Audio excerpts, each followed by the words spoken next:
morning. Good morning to everyone. I mean, I'm just Wayne Tuxon. I'm not the pastor, so you don't have to be quite that enthusiastic. Thank you, Dave. No, it's so good to see everybody out here on a nice, wonderful day. I have the pleasure of being the moderator for today's program, and the program is called What's Breaking My Heart, and this is part one of a two-part series. Second part is going to be next Saturday. This is a community conversation about heart disease, prevention, early detection, genetic counseling, and survivorship. It is hosted by Antioch Missionary Baptist Church in partnership with HEAL Collaborative and AstraZeneca. We'll begin with welcoming and prayer by Pastor Dr. Quentin Hammond, Senior Pastor.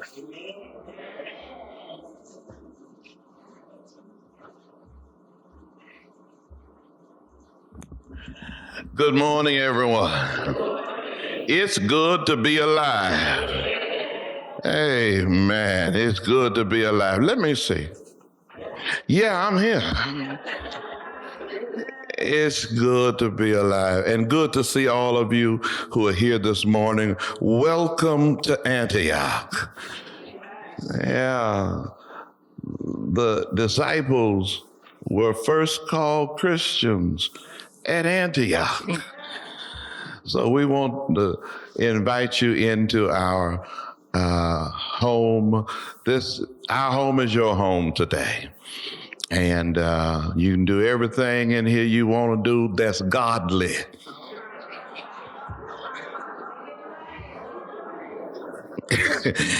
If it ain't godly, you're going to have to go over there to the other church. But we welcome HEAL Collaborative. We've been partners with them now for some time because I take no pleasure in preaching funerals.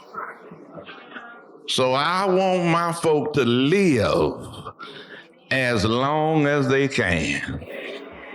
In the words of late Dr. B.B. Straughter, who lived to be 96 years old, he told me one day, he said, "Baby, I'm going to live long as I can and die when I can't help it." And I've adopted that same philosophy because for me to live is Christ. For me to die is gain. So welcome this morning, and you're going to be blessed by this seminar. Every head bowed. God, we thank you for this day. We thank you, Lord, for being in our right minds and having a reasonable portion of health and strength. God, we thank you for directing our steps to this place. And now, Lord, we pray that you would sanction our efforts here today. Bless every speaker, bless HEAL Collaborative, and Lord, help us to help ourselves.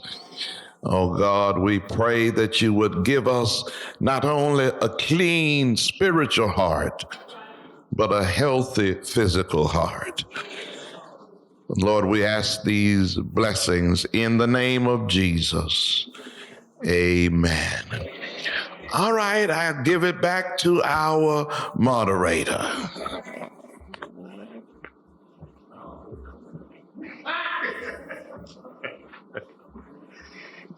I must admit,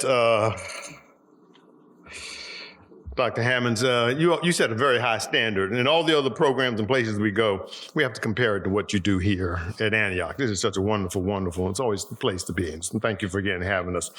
I'd like to bring up for greetings. First, I'd like to bring up Mr. Howard Mosby. He is a graduate of Georgia Southern University. He's a former Georgia State legislator, and currently he is the corporate treasurer for the HEAL Collaborative. Mr. Mosby.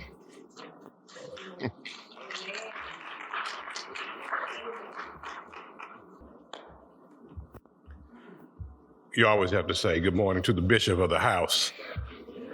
Amen? Okay, I just make sure I was in the right place now. Dr. Tuxon said I went to Georgia Southern University. That is incorrect. Let me get that straight. It's Georgia State University. That's why we come to these programs, ladies and gentlemen, to get correct information That's why we're here today. Good morning. I am Howard Mosby. I'm one of the principals at Hill Collaborative. We are glad to be here again. Pastor Hammonds has really opened this church up, his arms wide, embracing our organization. We are just happy to lock arms with Antioch to bring this kind of information to the community. This is an important issue for our community. So many of us are dying of heart disease. This is a specific issue, but a lot of us don't know why. Pastor Hammonds will funeralize people, and he didn't even know they were sick. We don't tell the story of why Miss So-and-so died, or cousin so-and-so died. They died of cancer. What kind of cancer? We need to know. And this is not about you, it's about your grandchildren. How do you tell them what's happening to you could affect them? And so programs like this is desperately needed in our community. And we come to the church first because I don't care what nobody say. The church is still the most trusted voice in the Black community. Amen? I just need to know that, because otherwise, we pack our stuff up and leave. But we know right now, and I was brought up in the church, this is it. And so we're bringing these programs to you. I'd like to say thank you. I'd like to say thank you to AstraZeneca, who actually helped fund this program, and they've been an awesome partner with our organization from the beginning of us starting. They were actually one of the premier organizations that helped us launch out doing this kind of work. And we're just proud to stand with them as well. So with that, I don't know what I need to do next, but turn it back over to you. It was Georgia State University. Okay. Thank you all.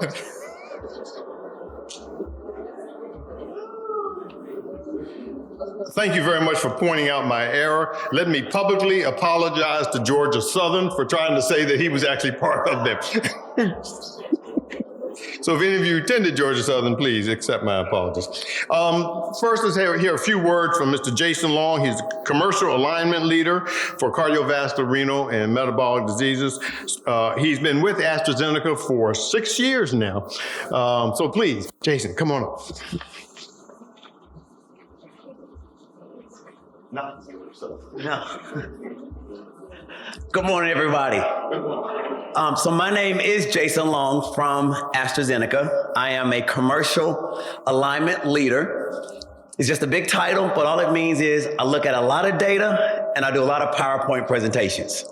But I am excited to not only represent AstraZeneca, but Birmingham is my home. It's where I live. It is where I went to college at Samford University, where I was a biology pre-med major. It is where I played football at Samford, and Birmingham is also where I joined that great fraternity of Kappa Alpha Psi. Birmingham is where I raised my 2 boys who are now in college and high school. Birmingham is where I attend church. Birmingham is also where I have great and fond memories. So I'm excited to not only represent AstraZeneca, but to live in this great city of Birmingham, Alabama. But it's not about just me being from Birmingham. It also is about where I come from. I'm a countryman from Tupelo, Mississippi.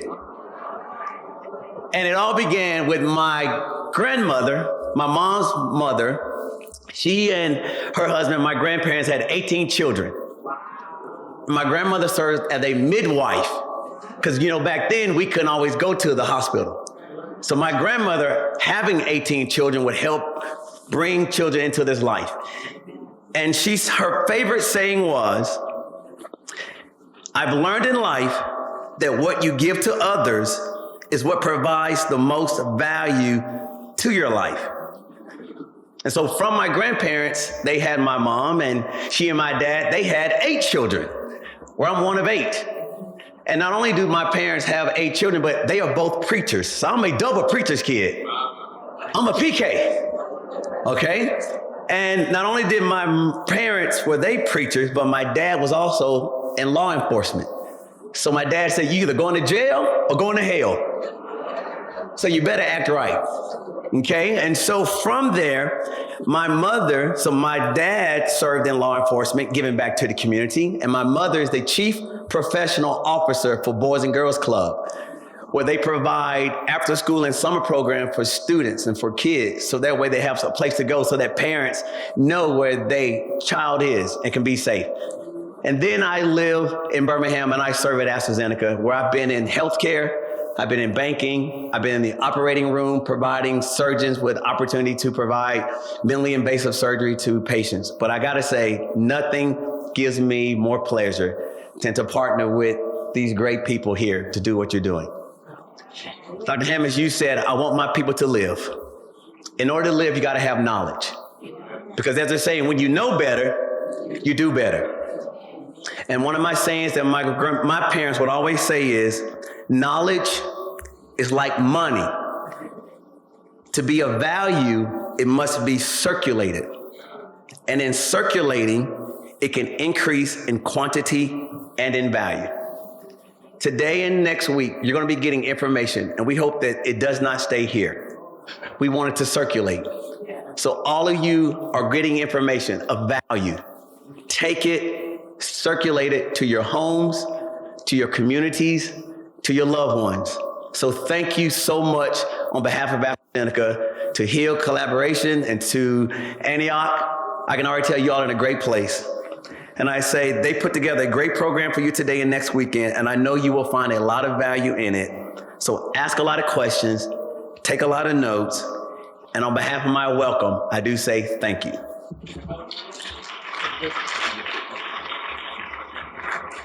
Thank you very much, Mr. Long. I appreciate that. So the question comes down to, well, number one, everyone got these packets, and within your packet, you'll notice there is a sheet with the survey. On one side is the pre-survey, and the back end there's a post-survey.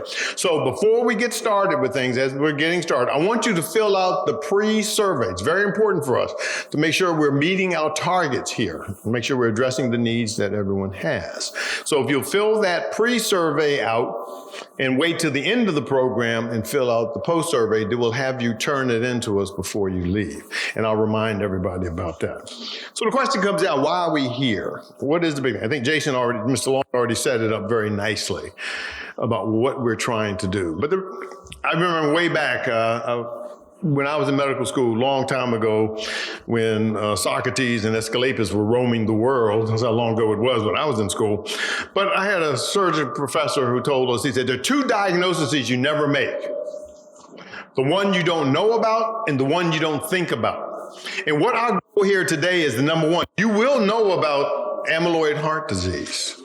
And so when you go see somebody, you're going to make sure that they are thinking about this, not only for the physician, but also for the patient. So you got to remember, what about heart disease? Heart disease is the number one cause of death in the United States. Number one. And when you compare heart disease to cancer and death by accidents, which are the numbers 2 and 3, heart disease is still more common than the numbers 2 and 3 causes of the death. So we know there's a lot that's going on that we can do as far as treatment and or prevention.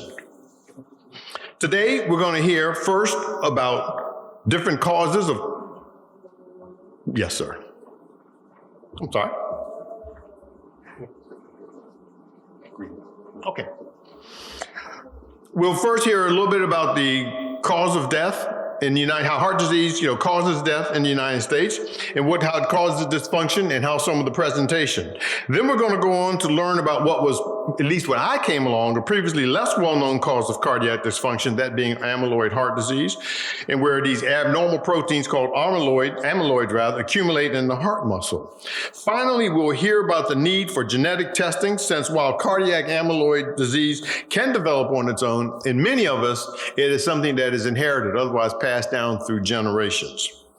At the end, we will have a question and answer session. So as you're listening to things that are being said today, please make notes to yourself. You have a little paper that's there, make notes, and at the end of the presentations, formal presentations, we'll have a question and answer when we want to make sure that we have a chance to answer all the questions that you have. In a moment, we're going to move on to what I think is the most important part of our program, which is the fireside chat. But first, we have a special guest here with us. Senator, why don't you please come forth and give us a few words.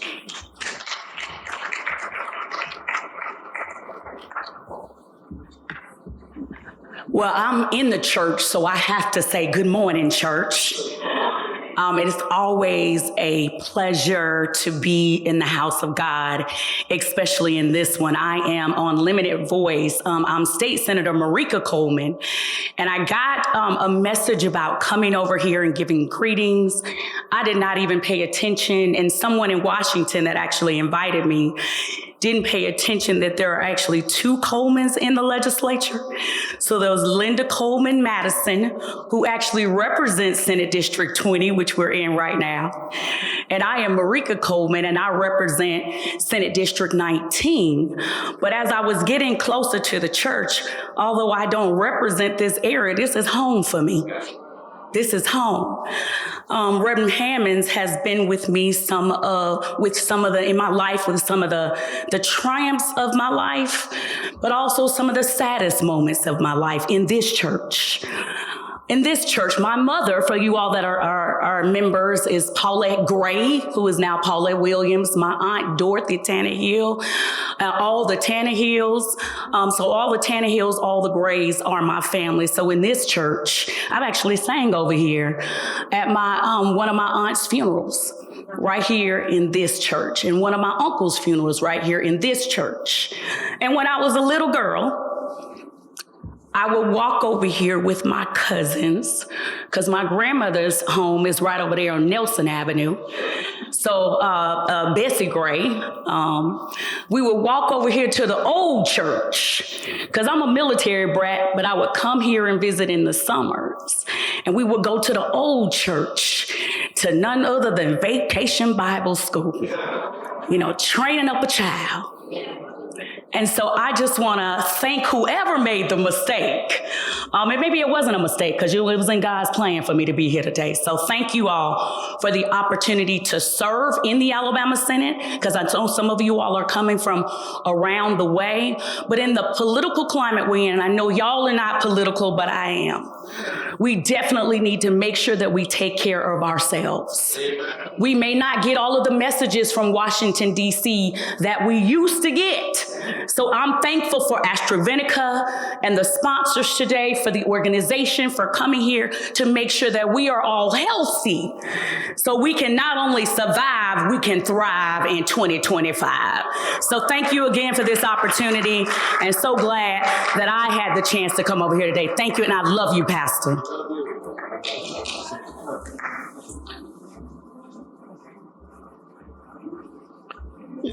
Dr. Hammond, the reach of you is just great. How you reach out and get all these people? Didn't anyone supposed to be here? And yet here she shows up and has her connection. That's marvelous.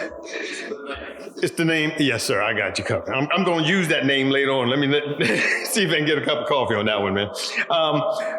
To get us started, though, I think what's important, you'll hear a lot of times from professionals, physicians, industry, we'll talk about things, but it really doesn't carry quite the gravitas when we hear it from patients. They seem to have far more intimate experience, and we all as patients tend to pay attention to other people who've gone through the trials and tribulations that we are. We tend to pay a little bit better. So we're going to do what's called the fireside chat. This is a patient and caregiver journey. Our moderator is going to be Ms. Jocelyn Ashford. She's head of U.S. Corporate Affairs, Cardiovascular, Metabolic, and Renal Diseases with AstraZeneca. Ms. Ashford, if you'll come on up as the moderator. Our panel is going to include Mr. Otis Leonard, a cardiac amyloid patient, and his wife, Charlene Leonard. Y'all can come on up. Winnie Childs, who's also a patient, and Mr. Robert Robinson, also a patient, and his wife, Ms. Deborah Robinson.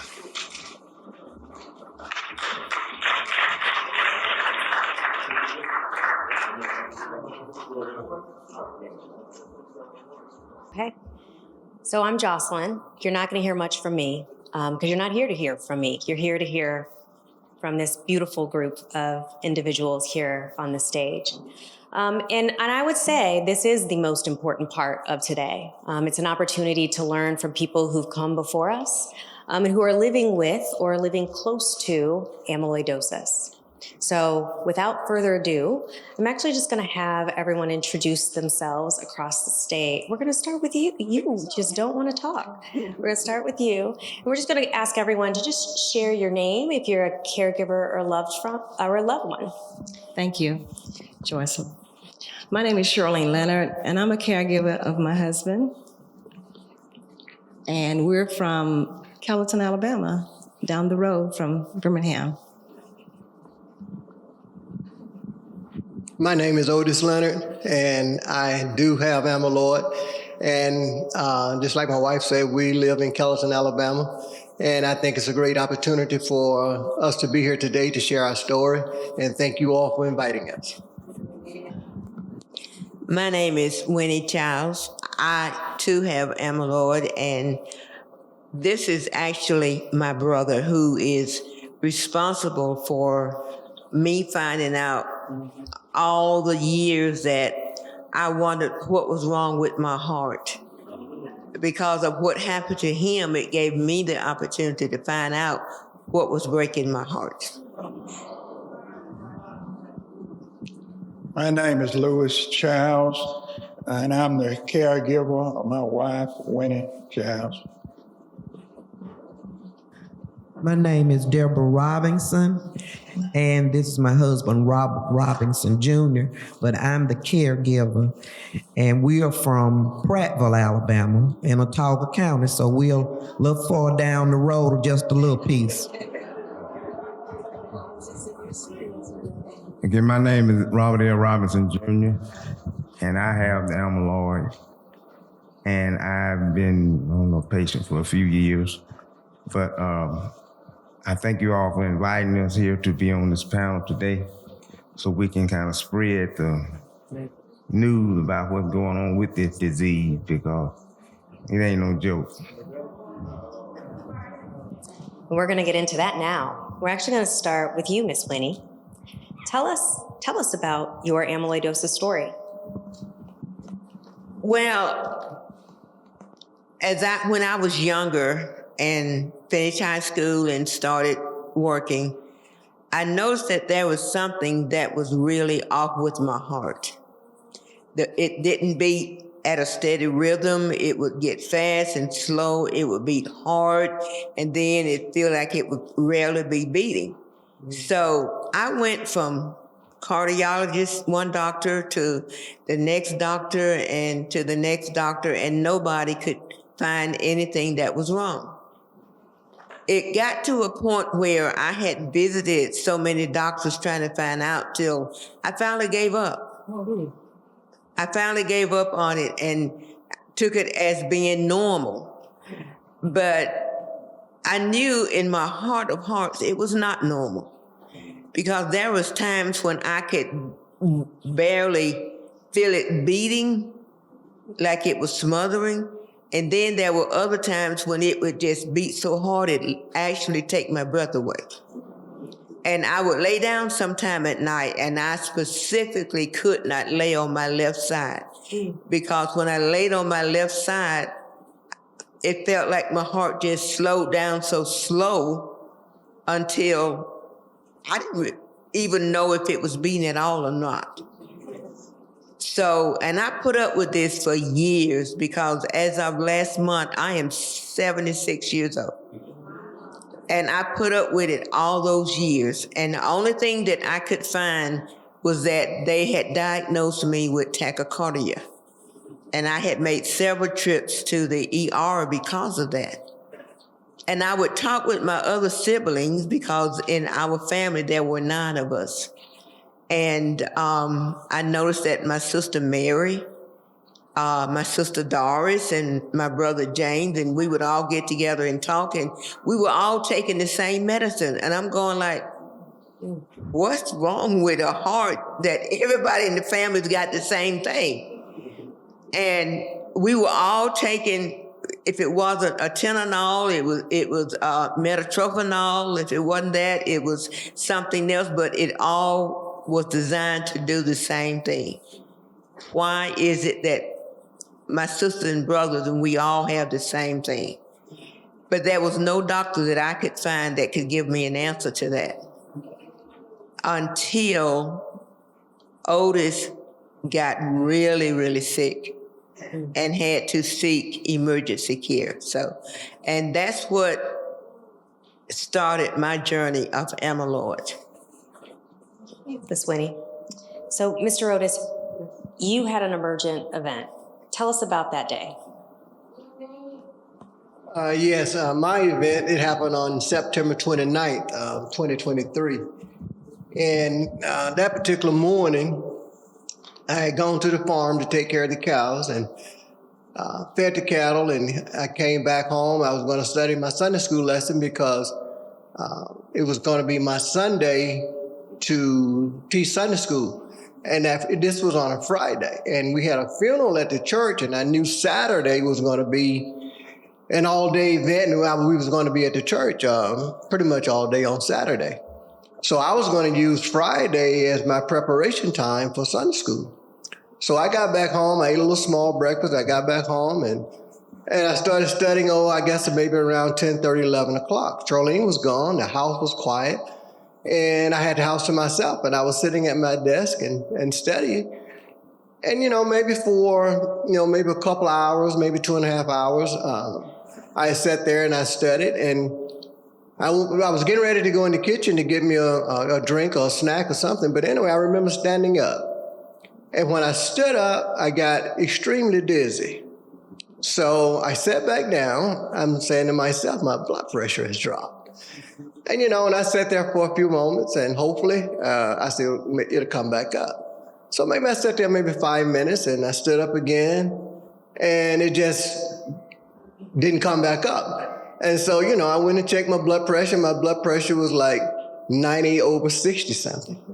And, so like I knew that I've had problems maybe with my blood pressure dropping before. And if I just gave it a little time, it gradually would come back up. So, but this particular time, it just never really came up. So I called Charlene and I told her, I said, look, bring me something to eat while you're out. I said, get me some lunch. And so she brought lunch. I have a follow-up question. Did she know how you were feeling? I didn't tell her at the time. Of course not.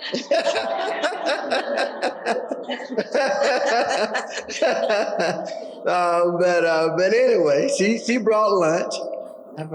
Yeah, she brought us out. And then, I was telling her what was going on after, and I was eating. I said, after I eat this, I felt like I'd be okay. And so, I ate lunch, and, maybe about an hour later, I just wasn't getting any better. My blood pressure was not coming up. And so, we have a nurse friend of ours, and so she got our daughter to call her, and so she started asking me questions. Maybe thought maybe my blood sugar had dropped because I hadn't eaten like I should, and and after being on the phone with her, she asked me several questions, and the things that she would ask me, I guess it was close to maybe what was going on, but I knew that wasn't not hit home. But anyway, they convinced me to go to the emergency room. So this was like, getting on about 4:30 in the afternoon. So What time? Huh? What time was that? I don't know what time it was, but it was about 4:30 when they was convincing me to go to the emergency room. But anyway, and I know how we are. I know how men are. So we trying to tough it out, and I was trying to tough it out, but I saw this wasn't going away. And so, they carried me to the emergency room.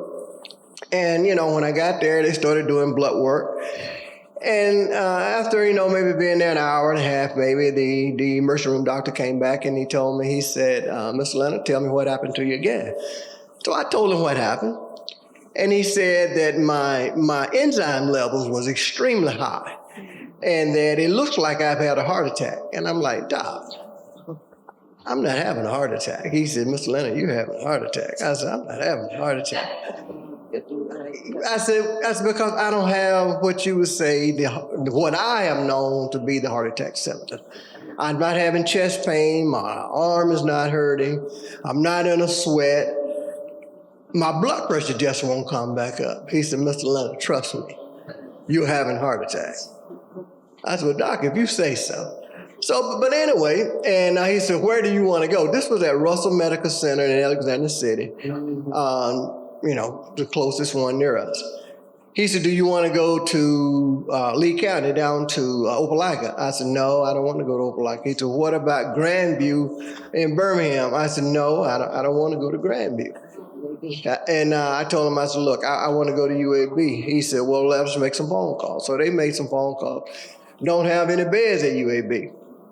I'm like, well, I don't want to go to Opelika, and I definitely don't want to go. I want to go to UAB.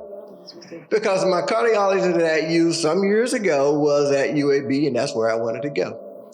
And so he said, well, we'll keep trying. So they kept trying, and this rocks along to about 2 o'clock in the morning on Saturday morning. So, but at the same time, I'm starting to feel better. My blood pressure, is coming back up. And, and I'm laying there on the bed, and I'm thinking, well, it can't be too much wrong with me because, I'm feeling so much better. I'm not feeling like I'm having a heart attack. So they finally got a bed at UAB roughly around 2 a.m. that morning. And so they carried me by ambulance to UAB. And so when I got to UAB roughly around 3:30 that morning, they started running their tests, started doing, their exam. And then that morning, I guess roughly 7:30, 8 o'clock, I remember it was a team. One of the doctors was Dr. Booker. The other was Jason. I can't remember his last name, and maybe it was another doctor. But anyway, they told me, so Mr. Leonard said, tell me what happened to you again. So I explained to them what happened. And I remember Dr. Booker telling me, he said, we don't, from the preliminary exam that we were giving you the blood test, he said, don't look like you're having a heart attack. He said, matter of fact, your enzyme numbers have come down. And he says, normally if you're having a heart attack, your enzyme is going to stay up and they're just going to continue to kind of climb. And so he told me, he said that we're going to be looking at some other things. He said, but right now we just don't see you having a heart attack. I said, okay. And so maybe about midday that Saturday came back in there and they was telling me about what they think they saw. And he said that it looks like you have a condition called amyloid. I'm like, amyloid? He said amyloidosis. I'm like, what is that? And he was telling me, explained to me, this is a protein that should stay in your liver that gets into your bloodstream, and when it folds, it gets sticky, and it sticks to your organs.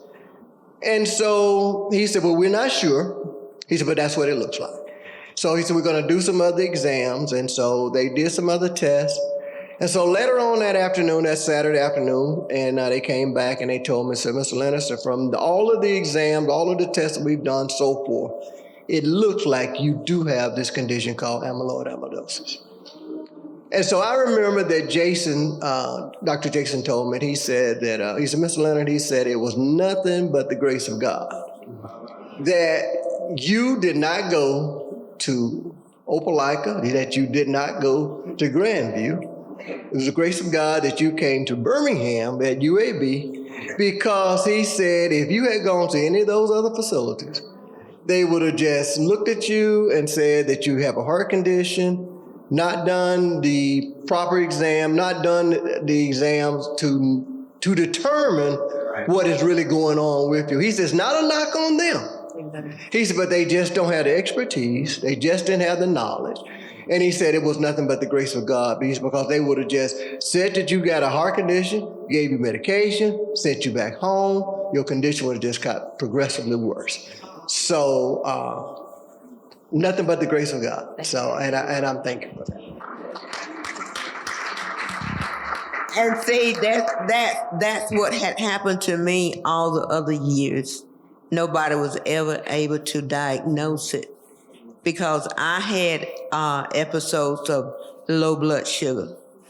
One day at work, I felt like I almost needed to crawl out of the building to get to my car because my blood pressure had dropped so low, and I didn't know what it was. It had dropped to like 84/54. And I felt like I could barely breathe. And I just didn't have the energy or the strength to keep on going. So I felt like I'm gonna have to get my husband to lift me up and put me in the car, because that's just how bad I felt. So just want you to keep track of this. So you're hearing about some of these symptoms. You're hearing about misdiagnoses. I actually want, and I'm also hearing, the other thing you're hearing about is advocating. So Mr. Otis just mentioned that maybe some of these other hospitals may not have caught this condition. Well, yes, those doctors may not have known, but here we are today learning about some of these signs and symptoms so that maybe one day, if this happens to you, you can ask questions of the doctor so that you know the steps that you think the doctor may want to take and have that conversation. But I want to hear from Mr. Robinson. You too are living with amyloidosis. How does your story compare to the story you've heard from Miss Winnie and Mr. Otis? Is it different? Tell us about your experience. Well, in somewhat different, but in somewhat same thing. My journey started, I didn't know I had this stuff. So mine started like 1997. And they told me that I had congestive heart failure. Okay, from 97 to 2000 and I can't remember, but anyway, it was like 10 or 15 years, they treated me for congestive heart failure. Okay, then they finally found out that I had symptoms of, just like you would have heart symptoms, your feet swell, your legs swelling, ankles, and swelling everywhere that I could swell. Eyelids and your nerves, it attacks your nervous system too now. It messes with anything that nerves control, it messes with it. So it's had me in that. I thought I was having, effect from heart failure. And then when I was swelling so bad, my primary care doctor said, well, I don't know what this is. Said, I'm gonna call your heart specialist. They know each other and everything. So my heart specialist, Dr. Beverly, started by Howley at Jackson Hospital in Montgomery. So they called each other and they got together and they couldn't ever figure out whatever. So they said, well, we're gonna call UAB. So she called some doctors up here. And they had me to come up here, and when I got up here, the doctor looked at me and said, well, you done build up a lot of fluid. And I was like tight all around here, but I never was, like she said, like when she was young, I had no symptoms. I was a football player on the wrestling team and all this stuff. And when you wrestling, you ain't got no help. So you ain't no need of getting tired, cause this ain't gonna work. But anyway, they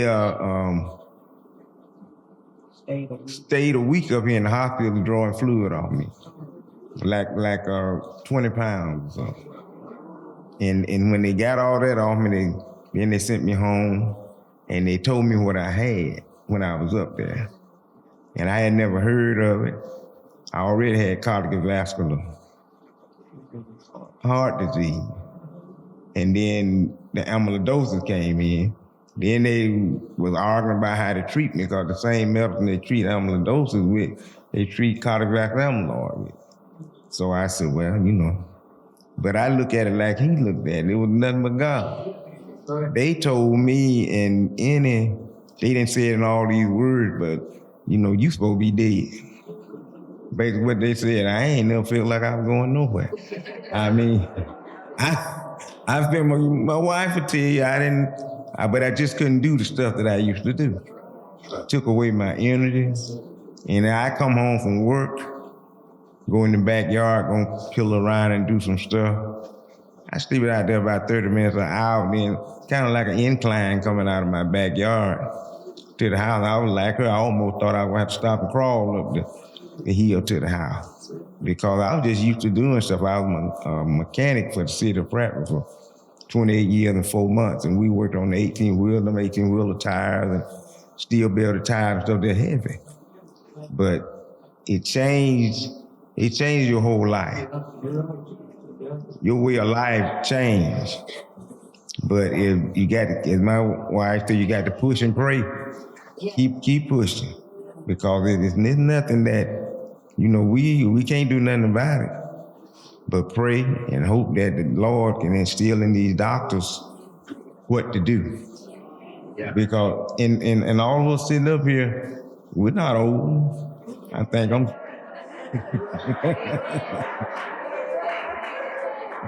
We're not old yet. I'm 71. Yeah, I'm looking at 72. I'm not planning on, and I got my children here with me, my daughter, Dr. Robinson, and my son, Robert L. Robinson the third. So they know all about this stuff. I explained it to them when I found out I had. Pardon me. Call your nieces and nephews. Yeah, I call all my nieces and nephews and make sure that they knew about this stuff. Get yourself checked. Because you don't know, And then I'm gonna say this because I talk a lot. My wife, she had to bump me like that to me. I was talking to my brother-in-law. Now this is my sister's husband, and we were talking about medication and stuff. He said, "Well, I take that Ambucha." He said, "I got the amyloidosis too." I said, "Now you ain't no kin to me, but you got amyloidosis." So he had the same thing that I have in Chicago. He lives in Chicago, Illinois. He from Arkansas. They had the same thing that I have, but none of my other siblings, anybody, had been shown with my mother and father and stuff. Never saw nothing like that with them, but just only me. So I think that's pretty real, my story. Thank you. I think what you brought into this story. Thank you for sharing. I think what you brought into this story is that nature of what we hinted to earlier, which is that this can be hereditary. And people that look like us tend to have a higher risk of carrying the gene variant or the hereditary condition that you can pass down. And so each of these individuals that you just heard from are carriers of that variant, and that variant turned into amyloidosis. And so I love, Mr. Robinson, that you spoke to that and how you reached out and called your family members so that they could get tested. That can be a really tough conversation. And with that, I want to come back to Mr. Otis and Miss Winnie, because that's actually your story. Your story is that, Mr. Otis, you were diagnosed, you found out you had hereditary amyloidosis, and there is another form that is not hereditary, but you found out you have hereditary amyloidosis. What did you do when you found out it was hereditary? When I found out that it was hereditary, I remember Jason. He told me that I had to be the champion in my family.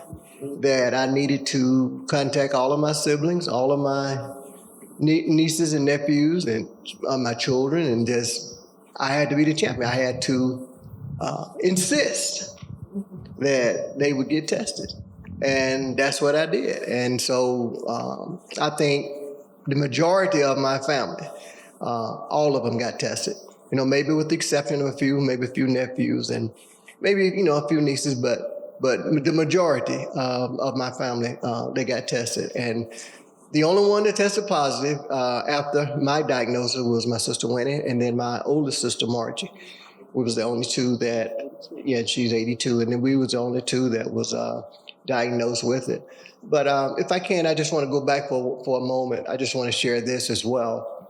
I was listening at him, said he was only 71, and I'm 71 as well. But I was very active. I'm very active. We raise cattle, and I've always been active. I still work. But what I noticed was maybe when I was maybe early 69, maybe late 68, early 69, at my age, that I noticed that I was starting to get a little fatigue. I couldn't work as long. I couldn't go as long as I normally would. And and really I chalked it up to being close to being 70 years old. And, but as it started to happen a little bit more, I guess maybe a little bit more consistent, I started to get a little concerned. But again, it didn't ever last long. I just chalked it up to being almost 70 years old. And because I used to hear my dad say that, he couldn't do the things that he used to do. But as I went along, as I found out after I was diagnosed, the age was not it. That was not it. It was this condition that I had that I just wasn't aware of. So, but these are the things that when, I just wanted to share with the audience is that when you know your body, and when you start feeling things, don't just brush it off, because that's a way of that your body is speaking to you and letting you know that something is not quite right. And so, I don't know if, I don't know if I had maybe gone to a doctor at that time, it might not have happened that way, but I'm thankful that it did happen the way that it did happen. Not that I got sick, but I'm thankful for the way it happened because I got the proper diagnosis. And that's the main thing. So, Mr. Robinson, yeah. And one more thing, it's very important that you get tested soon as possible. Don't wait.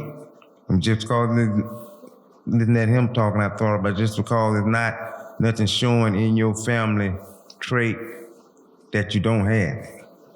It might be good even though you have no symptoms or nothing. Go get checked. Because the longer you wait, the more symptoms you have, just like everybody up here but me could walk up here and step up these stairs. But the nerve thing with me got me where I had to use this walker. But it seemed to me that I'm getting stronger since I started going to exercise class. I'm getting stronger, and I may be able to put this walker down. That's my plan. That's my plan. That's the plan. To get rid of this walker, because I'm not, one that want everything done for me, even though my wife, she take good care of me now. Don't let nobody fool you. She got me covered. and the scripture said that's your covering, and I'm hers. So it's just a lot to be thankful for. God got it all in control. Thank you, Mr. Robinson. Ms. Winnie, I want to ask you one last question, and then we're going to do the round robin that we talked about, where I'm going to ask each of you the same question. But Ms. Winnie, I want to go back to, so we can talk a lot about getting genetic testing to find out if this condition may impact you, but sometimes that's a tough decision to make for yourself. What made you want to be tested?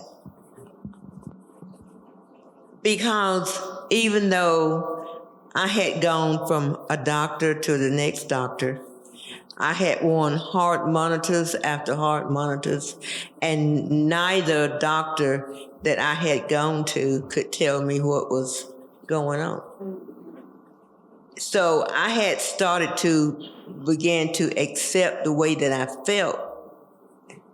Even though I knew it was not normal, well, maybe it's normal for me. And I will say this much. I think the thing that kept me going was my faith in God.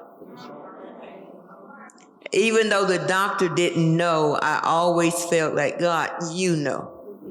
So you keep me where, and God, I believe in divine healing, but I also believe in common sense. When you know something is wrong, you go to a doctor and let them examine you and test you. So when Otis had called me and told me what was going on with him, I was the first somebody to get up here because I knew that something was not right. And I admire, people that stand on their faith, because I stood on mine for years when I didn't know what it was. And I trusted God to take care of me.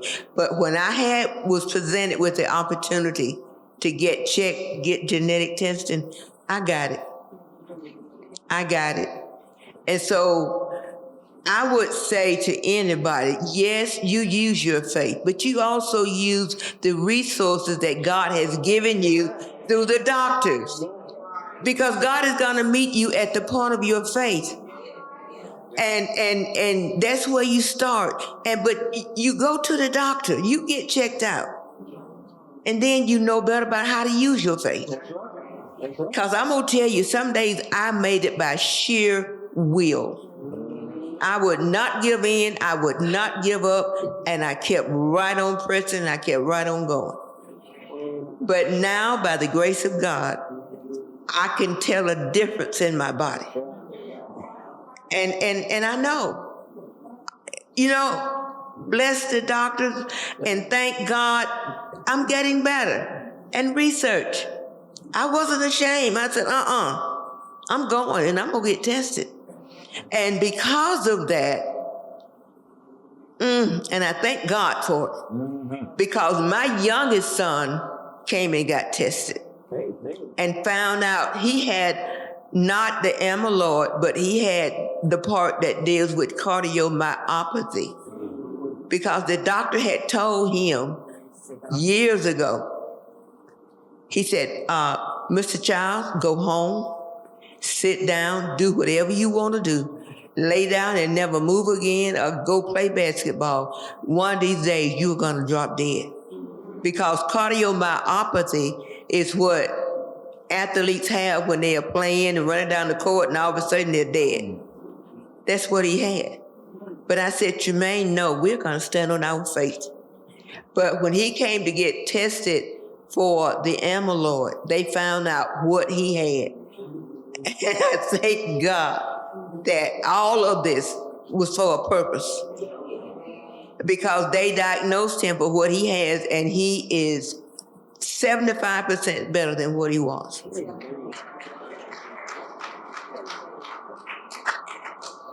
And he is only, when he was diagnosed, he was in his early 30s. And right now he is 44 and he is going strong. We don't worry about him dropping dead no more. That's the thing of the past, because he comes and gets his shots on time. He gets his EKG, EEG. He get all that stuff done. And I thank God for that. Because what was found with Otis and found in me caused him to find out what was wrong with him. And it's just a blessing. Yeah, and that's why we want to have these conversations, is how do you spark that conversation? So Mr. Otis, Mr. Robinson, I'm going to give you just a few moments. Do you have any last words before we step off the stage? I guess the last words is, just pay attention to your body. And, don't be afraid to have this conversation with your doctors. And, and this is one thing, that I love about my doctor. She's sitting over here right now, that they listen to you. I mean, they listen to you and they work with you. And that's important. And so when you know that your body is not right, don't hold back. Don't just brush it off. Share it. And just let them know that you know your body, you know what's going on, how you are feeling, and just share that with them. And so just don't brush it off. That would be the thing that I would want to share with them. Oh yeah, and the medication, my wife is telling me, and the medication that I'm taking, it helps. I mean, it really has helped me, because my energy level is, I'm not where I was, but I'm not where I was either on September 29th. I am a lot better because of the medication that I take every 3 months. Mr. Robinson, last words? Last words. It's important that you go to the doctor. A lot of us, we pay insurance premium every payday and don't go to the doctor for years. So now you paying the insurance, every 6 months you get a free checkup. Go to the doctor, because your body will fool you sometimes. It'll have you feeling good, as you would think, and then but come to find out because when I found out I had congestive heart failure, I was about a month from dead. My heart rate was down to 25%. And I wasn't even dead. but I was way overweight. I was like 280. And you can measure me, I ain't hardly that tall. But I was at 280, like I had folk laughing. I said, I could fall down the road where I wanted to go. But, and that's one thing too, I know we like to eat, and I ain't saying nothing about no eating, cause I'm gonna eat as long as I stay around. But we need to watch our weight, cause it helps a lot to watch your weight. But anyway, this amyloidosis is something that is serious. And it like I said, it messes with your nerves. That's why I can't walk without this walk. It attack my muscle nerves, and I can't stand a long time without that walker, without some support. It causes me to lose strength. And like I said, I was strong enough, everybody feared me because I was just, a little stump when I was wrestling and stuff. And on that note. But it's something, it's always good to have laughter because it's good for you. But we need to look at this thing seriously. Everybody here today that haven't been tested need to go get tested, whether you think you got it or not, because you don't know. I ain't had no idea I had a lot of this stuff that's going on with me, but all my life I've been active, football player when I was a little boy living in the country, running through the woods, jumping in ditches, and doing some of everything, and never felt farming, never felt tired. Loading watermelons and stuff, watermelon weigh more than I did. Yeah. But I'm gonna hush, cause okay. I see you give me that look. I understand. I'm watching you. But we thank you.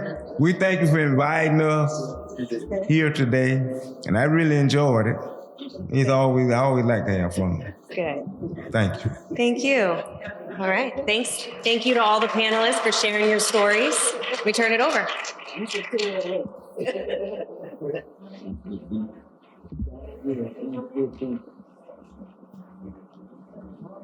Yes, sir. Thank you so much. We're going to bring up our next speaker, Dr. Lawrence Sanders. Dr. Sanders is a graduate of the Vanderbilt University College of Medicine. He did his residency in internal medicine at Emory University College of Medicine, followed by a master's of business administration at the Wharton School of Business in Philadelphia, Pennsylvania. He is the past president of the Atlanta Medical and Georgia State Medical Associations, and he's also past president of the National Medical Association, the largest organization of African American physicians. Currently, Dr. Sanders is the physician advisor for clinical documentation and improvement, care management, and hospital throughput for Grady Hospital System in Atlanta, and he's also the chief medical officer for HEAL Collaborative. Dr. Sanders is going to speak to us about what is heart disease, health disparities, prevention, early detection, and management. Dr. Sanders.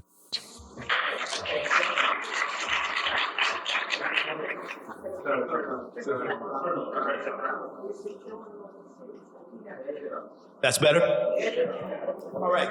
Good morning, everybody. First giving honor to God who makes all of this possible, for which none of us would be here otherwise. And then I want to just say thank you to this church for inviting us. But more importantly, I really want to take a moment just to say thank you and express my real appreciation for the panel, because I think you did something that is very important, and that is to share your experiences with others all the way through.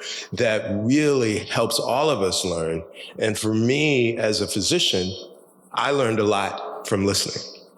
All right? So what I'd like to do for the next few minutes is talk about what's breaking my heart. I want to talk about what is heart disease. You're going to give me some slides for me? Okay. Oh, perfect. All right. I want to talk about what's breaking my heart. I want to talk about what is heart disease. I want to talk about how common is it? How do you know if you have it? What you should do if you got it?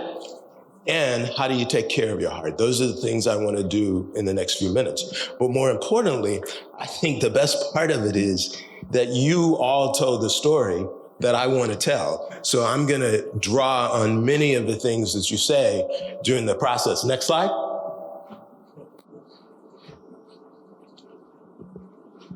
Next slide. All right.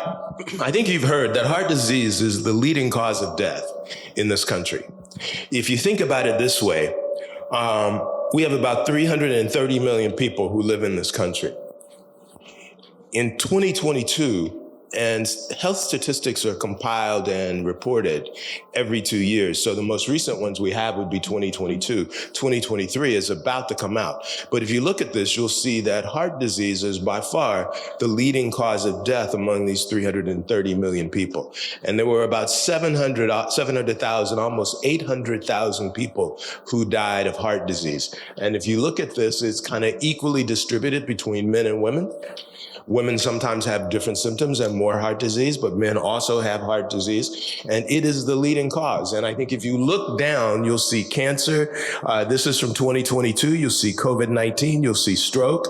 You'll see unintentional injuries. Now translate that to accidents. And the reason we call it unintentional injuries is because we can do something about unintentional injuries, and we talk about accidents as something we can't do anything about. But the more important thing I want to talk about is that if you look at that little box right to the right, those were the leading causes of death at the turn of the last century in the 1900s. You'll see the first 3 or 4 things are influenza, pneumonia, tuberculosis, diarrhea. Those are infections. One of the things that we've been able to do in this business of care, healthcare, medicine, is really treat those things. But if you look at the next group of things, heart disease, stroke, kidney disease, unintentional injuries, and cancer, we've been struggling with those as a people since the beginning. And that's the point I want to make. So heart disease is common. It occurs among all people living, and there are a number of things that we can do to prevent it. Next slide. Like many things, heart disease occurs disproportionately among African American people, among Black people. This looks at the deaths by percentages, and you'll see that about 23% of all the heart disease deaths occur among Black people. And so that's the point I want to make, that we bear a disproportionate burden of this disease. Not new, not old, not something that I'm going to fight about, but it's something that I want us to be aware of, because working together, we can make this change. Next slide. Different from the stories that you've heard about amyloidosis, when most of us think about heart disease, the first thing we think about is a heart attack. That I'm having a heart attack. My chest is hurting. I'm gonna fall on the floor. And yes, that's the leading cause of death. It accounts for about half of all people who die from heart disease. But it also gives me an opportunity to talk about now, to take a step back from amyloid and talk about what are the other things that can cause heart disease. And you'll see that picture to the side. You'll see the rhythm. And I thought it was very interesting that Ms. Winnie talked about how she felt like her heart was beating abnormally. It was beating fast. It would slow down. And sometimes it felt like it was going to jump out of her chest. And she would just calm down. And she went through this for years. So that's one of the major things that the heart does, is that it keeps the rhythm, that keeps the blood flowing, that keeps the muscles of the heart pumping. So it's got electrical activity. The next thing is that you got those muscles out there that then can pump the blood. And then you've got the valves that separate the chambers, right? And then you also have the muscle of the heart. And I think one of the things that you heard from the group that talked about amyloid is that it's a protein that infiltrates the muscle of the heart, but it affects all parts of the heart. Right? And the other thing I want to just kind of bring into this as a primary care physician is that I also heard here from Mr. Robert that his nerves were involved as well, and that the amyloid also impacted his nerves. Amyloid can deposit everywhere. The heart is just one of those places that it deposits, and often some of the deposits other places may give insight into what's going on with the heart. So we have to think about that as well. Go ahead and go to the next slide. Now, what this slide is, a whole lot of words on this slide. I'm going to try to make it as simple as I can. But what this slide aims to do is really talk about all kinds of heart disease, or at least the ones that we know about at this time. And as we go around it, the first one, you'll see that there's valve disease. Well, if you think about it this way, the heart has 4 chambers that really get the blood moving through. And between each of those chambers is a set of valves. Almost like in a pipe, when you want to stop the water from flowing, you have the valve. Well, so what happens with those valves is things can collect on those valves, they can get infected, and they just don't work. All right. So you can have valvular heart disease. And most often the symptom of that is a heart murmur. Often it's a heart murmur, but it can be any number of things. So we come on around and we talk about aneurysms. Aneurysms, so we talked about blood vessels in the heart. We talked about the electrical system. We talked about the muscles. But the blood vessels, particularly those that come out of the heart, are big blood vessels, and we can get something called an aneurysm. Now, the best way I know how to describe what an aneurysm is, I'm going to tell my age because I'm not too far behind. You know, when you had that bicycle and you were riding and you ride it until the tire gets really thin and the inner tube starts to pop out. And then if you keep riding it, that inner tube breaks. That's what an aneurysm is. That's the best way I know how to describe it. All right. But you can have an aneurysm of the big vessels. So that's another kind of heart disease. Amyloid doesn't really contribute to that. That has to do with a number of other different things. But I come on around and we talk about arrhythmias. The electrical system doesn't work. Amyloid, I think you heard, can cause problems with the electrical system.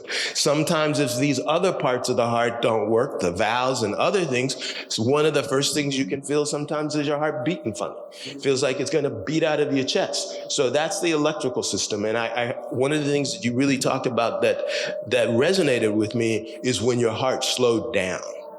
Okay. And I think that's important to pay attention to, is how your heart is beating. If we come on around, we talk about the muscles and cardiomyopathy. I think you talked about your son having what we call just below the aorta, cardiomyopathy that can close down and the blood won't flow, but it can also impact other parts of the muscle as well. If you think about it as things just getting caught in the muscle, the amyloid is one of those. It's a protein. But that muscle could also be impacted by infection, by other medicines, by any number of things that make the heart stiff. And it just doesn't pump as well as it can. And that's why when you went to the doctor the first time, that's what you had, because your heart was stiff. Your legs were swelling, and if we don't listen, we think it's congestive heart failure because that's the most common cause of it, and we give you things to get rid of the fluid, which may or may not always help, but that's cardiomyopathy, and amyloid may be part of that, or one of those causes. You come on around, you got a covering on the heart. If that covering gets stiff, you can also have symptoms. And if we come on around, we have heart failure. Heart failure usually comes about because the heart has worked too hard, because we didn't get a blood pressure treated, and it gets dilated and we start to collect fluid, and you just can't get all the blood out of the heart. So that's heart failure. So those are all the things that can go wrong with the heart and all the different kinds of diseases. Next slide. So how do you know if you got if any of these things going on? I don't really have to tell you very much because the panel here told you what all the symptoms were. They laid it out from their own personal experiences. And I think that what I would kind of go through is that we talk about racing of the heart, pounding of the heart, sweating. Those things go along with the heart not getting enough blood and the muscle not getting enough blood. But you can have lightheadedness. I think I heard that. Mr. Otis, I think you said it very well. You said that I got up and I just felt a little dizzy. But he also told you something else. He sat back down, thinking it was going to get better. Man after my own heart. Then he kept going. And I'm not speaking as a doctor now. I'm speaking as who I am and what I know, because doctors can sometimes be the worst patients. All right. But anyway, he said he didn't really feel well, but he just couldn't get up. And he thought if he kept going, I'm glad he can go back out there to try to work on those cows, which is what I might. But he has sense enough to call his wife. And the other important part is he didn't tell her what was going on. All right. And so those symptoms are important. And we can go through all of these. We've all spent through, we really talked about all of them. You couldn't lay down at night. You couldn't sit up. You had to sit up. So any number of these things can be symptoms of heart disease. Now, there's one thing that I would tell you. If you're having these symptoms, and if you got somebody who cares about you, get them to write them down for you. And sometimes you might want to write them down despite of it. Because sometimes when we go to the doctor, some of us don't tell the doctor the symptoms. We want the doctor to tell us that there's nothing wrong. Next slide. And if I don't tell them enough, then there's nothing wrong. Now, I'm gonna be very clear. The more people who do that look like me. Women don't tend to do that. They tend to tell you what's wrong. Not all of them, but most of them. But most of the people who look like me, we go sit in the doctor's office, I'm all right. Ain't nothing wrong. I ain't nothing wrong. And my experience has been that my most important thing is to listen to everybody. And so that's it. So if I got symptoms, what do? Go see your physician or a clinician. Go find one you like and find them before we have to find one for you. Now, you know what I mean? You understand what I'm saying?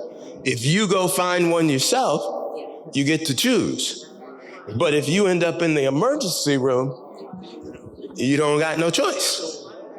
All right? So the most important thing I'm going to tell you, and I heard this loud and clear from the panel, and it's probably the most important thing I learned in medical school. If the doctor doesn't listen to you, get up, smile, and say, how you doing?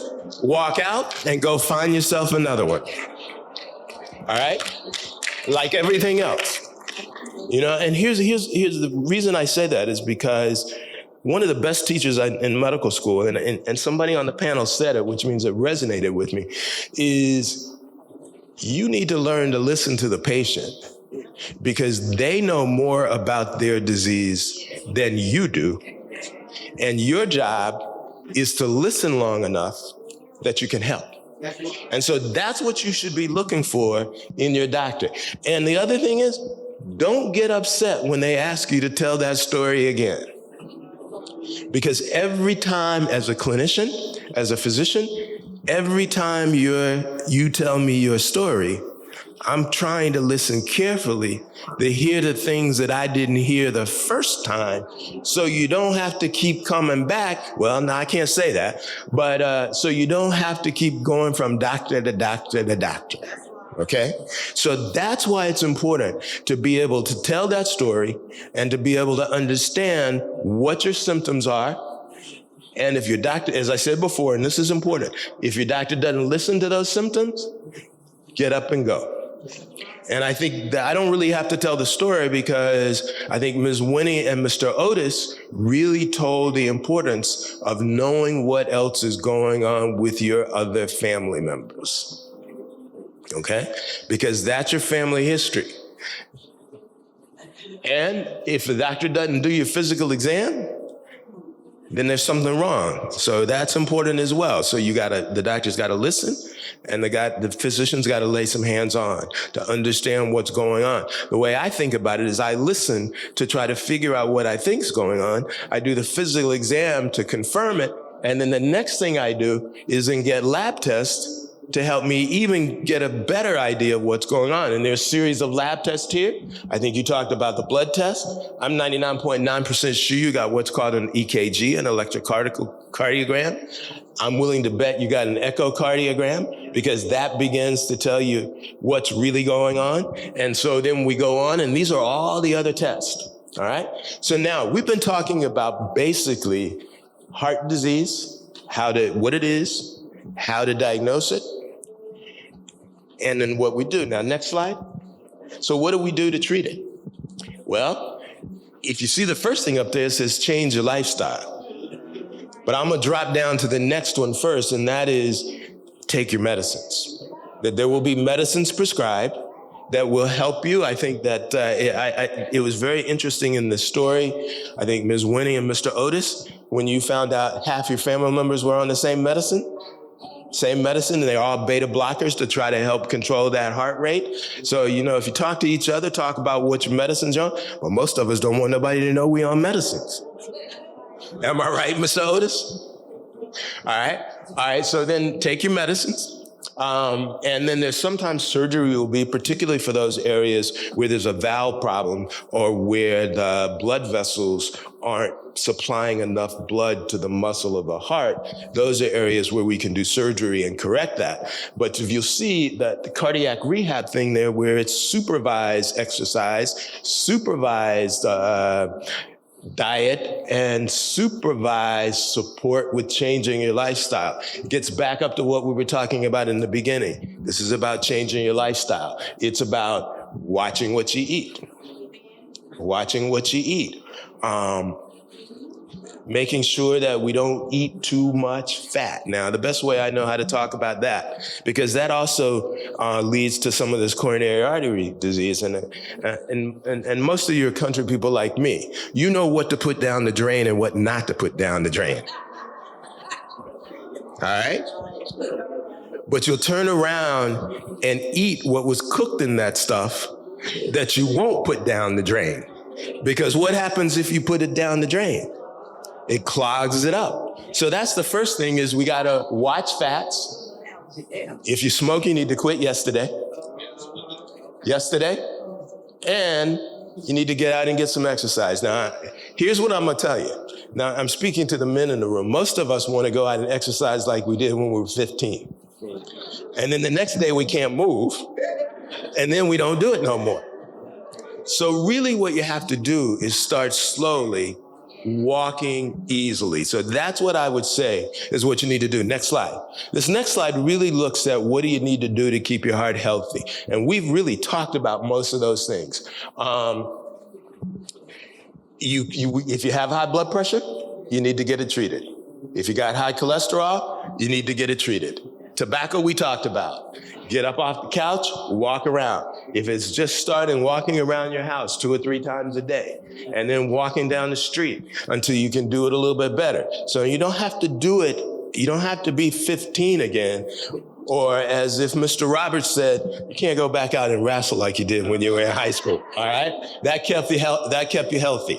If you got diabetes, it needs to be treated. And the kind of the thing that brings this whole story together, all of this is connected. All of it is connected. So these are the kind of risk factors for heart disease: high blood pressure, high cholesterol, not getting up and doing what you need to do, diabetes, overweight, obesity, air pollution can add to it. And a lot of that has to do with the fact that if you live in an area with high air pollution, it's unlikely that you're going to be able to walk and move around. Kidney disease, physical inactivity, and alcohol. I'm not sure what the verdict is on alcohol. I think some folks have tried to say use alcohol in moderation. I think today we're moving in the direction that we may need to move away from alcohol altogether. I don't know the answer on that one just yet. Next slide. So what do you need to do? This is what really about eating. You know, the more color you have on your plate, the better. Now let's put this in perspective. Green beans, nice color, right? But if you add a piece of fat back to it, it becomes a fried food.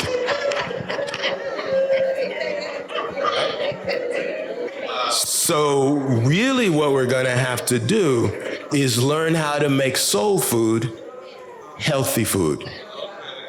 And it's not so much for us, but it's for our grandchildren. It's for our children, our grandchildren, and their children. Because so much of what we learn from each other is how to eat and what tastes good. You know, how do you learn what tastes good? Your mother tasted. That's not quite right. Put a little salt on it. Taste it again. So if you learn to taste it without that salt, it's easier to live without salt. All right?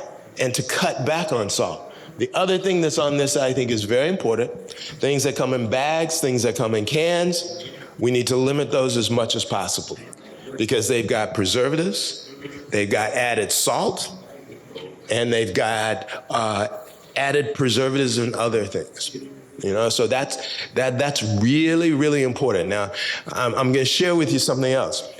When I was growing up, there were not always diet sodas, but then diet sodas came along, and the first, I'm going to date myself again, the first one was called Diet Right. You remember it? And remember, it tasted bitter? It tasted bitter, tasted bad. You know what the makers did? They put a little salt in it. And it didn't taste bad anymore. And now we got every diet soda under the sun. All right? So really, you kind of have to really look at what you're eating. The more color on your plate, the better off you are. Now, we talked about amyloidosis. We talked about heart disease. We talked about a number of different things. Now, we talked about eating right. And then when I was listening earlier and I heard about a restaurant that served ribs and bacon and all of these kinds of things, right? And I'm going to leave you with one quote. And this comes from, next slide. This comes from Michelle Obama. And that is that when you're trying to do all these things right, it's hard to do it when the world ain't helping you. All right? So it's really on us to work together to really try to keep ourselves healthy and keep each other healthy. All right? Thank you very much. And I'll be around to answer some questions later on.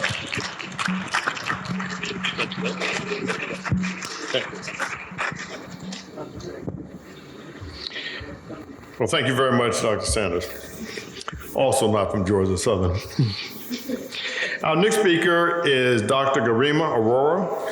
She's medical school training at Kasturba Medical College in Manipal, India, then followed up by training at the University of Alabama School of Medicine. She did an internal medicine residency at the Boston University and a cardiology fellowship here at the University of Alabama. She's currently an associate professor in the Division of Cardiovascular Medicine at the University of Alabama, where she's also the medical director of echocardiography, co-director of the Cardiac MRI Lab, co-director of the Cardiovascular Genomics Clinic, and she has a particular interest in amyloidosis and hypertrophic cardiomyopathy. Today, Dr. Arora will tell us about what is amyloidosis, symptoms, diagnosis, and advocating for your care. Dr. Arora.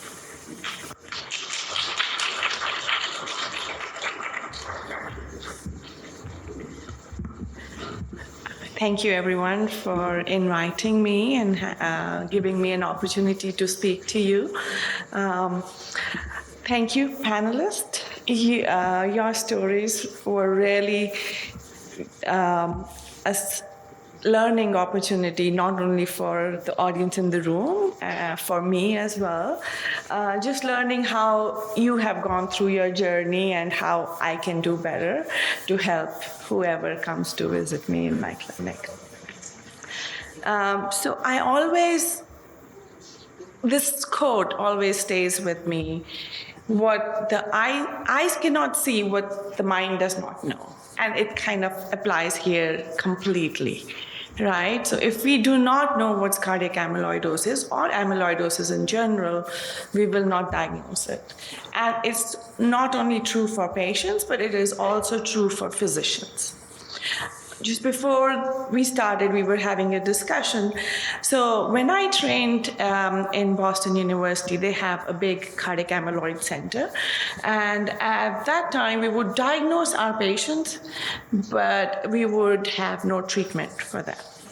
And we will just manage symptomatically, give them medications to control their blood pressure, to bring the blood pressure up. Midodrine is one of the drugs, some of you may have heard about it.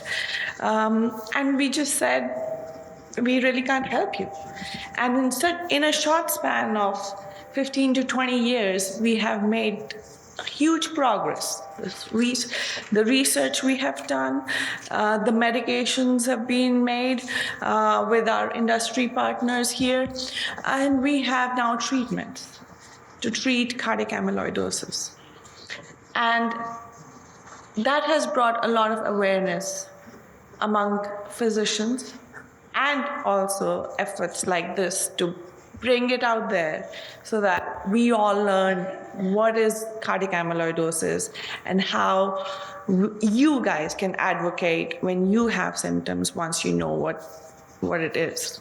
So I'm just going to briefly summarize what everybody has already talked about, just to tell you what is cardiac amyloidosis. Okay? Can we put my slide? All right. Next slide, please. Next slide. Do I have a... Okay, next slide, please.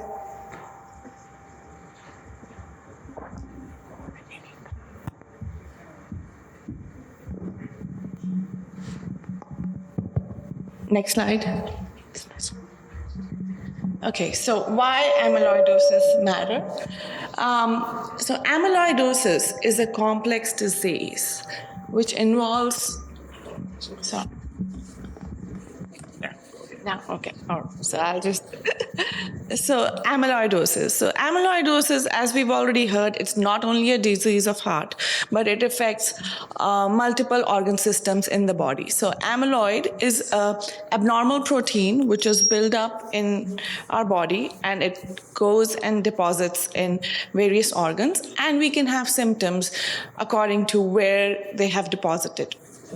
Okay, so what we're going to talk today is what is amyloid, how you can talk about it to your physician, and what we can do to help you. Okay, next slide. So amyloid is a protein which is misfolded, and then it goes and sticks to different organs in the body, and depending upon where they are, we get symptoms. Next slide. Okay, so it can affect your heart. It can cause cardiac amyloidosis. It can affect nerves, can cause carpal tunnel syndrome, can cause peripheral neuropathy in legs, can cause lumbar stenosis. It can also cause Alzheimer's disease. We all know of it. And amyloid deposition is what results in Alzheimer's disease. It can also affect kidneys. You can have proteinuria, which is frothy urine. So that could be early sign to diagnose kidney involvement in amyloid disease. You can also have non-specific GI symptoms. So you can have just anorexia, don't feel like eating, you can have diarrhea, you can have constipation. So just non-specific symptoms, which sometimes we would never put together if you did not mention it to your physician. It can also affect liver. It can sometimes result in enlargement of tongue, can drooping of the eyelids with deposition. So just as we were already talking, please write down your symptoms and tell them, because they may not be, you may not feel that that's relevant to your overall problem, or that's not relevant for a cardiologist, but please do mention so that we can think about it and put it together. Next slide, please. So what would you feel? So this has all been said earlier. You may feel tired all the time. You may have swelling in your legs. You may have swelling in your stomach, so fluid buildup. You can feel that you are short of breath on minimal exertion. You were able to do, like Mr. Leonard said, you were able to do your work okay, and then gradually over some time, you just can't do it, and which is not normal, right? You may have irregular heartbeat, slow, fast, just irregular. You can have numbness and tingling in your hands. You can have diarrhea, constipation. You can have blood pressure problems. You can have high blood pressure, and then you can have low blood pressure. And in medical term, we call it labile blood pressure. So it's just not easy to control. Sometimes it's high, sometimes low. What medication do I give you, right? And that we've struggled with Mr. Leonard to figure out. But then he has been an advocate for himself. He would call me. I may not have an answer, but we would, work together something and figure out maybe we need to cut down the medication. Maybe we need to take it in the morning or at night or just skip a day, something. But what we are emphasizing is you need to tell your physician what's happening, okay? And be aware of those symptoms. Next slide, please. So as we talked about, how does it affect heart per se? So the abnormal protein goes inside the heart and it gets stuck there, okay? So it makes the heart stiff. So it affects the muscle of the heart, and it can cause congestive heart failure, as we already heard Mr. Robertson say. So congestive heart failure can have many causes, and this is one of the causes. Okay, so when somebody tells you you have congestive heart failure, you need to ask your doctor why. Is it because of coronary artery disease? Is it because something is deposited in there, so which is cardiac amyloidosis?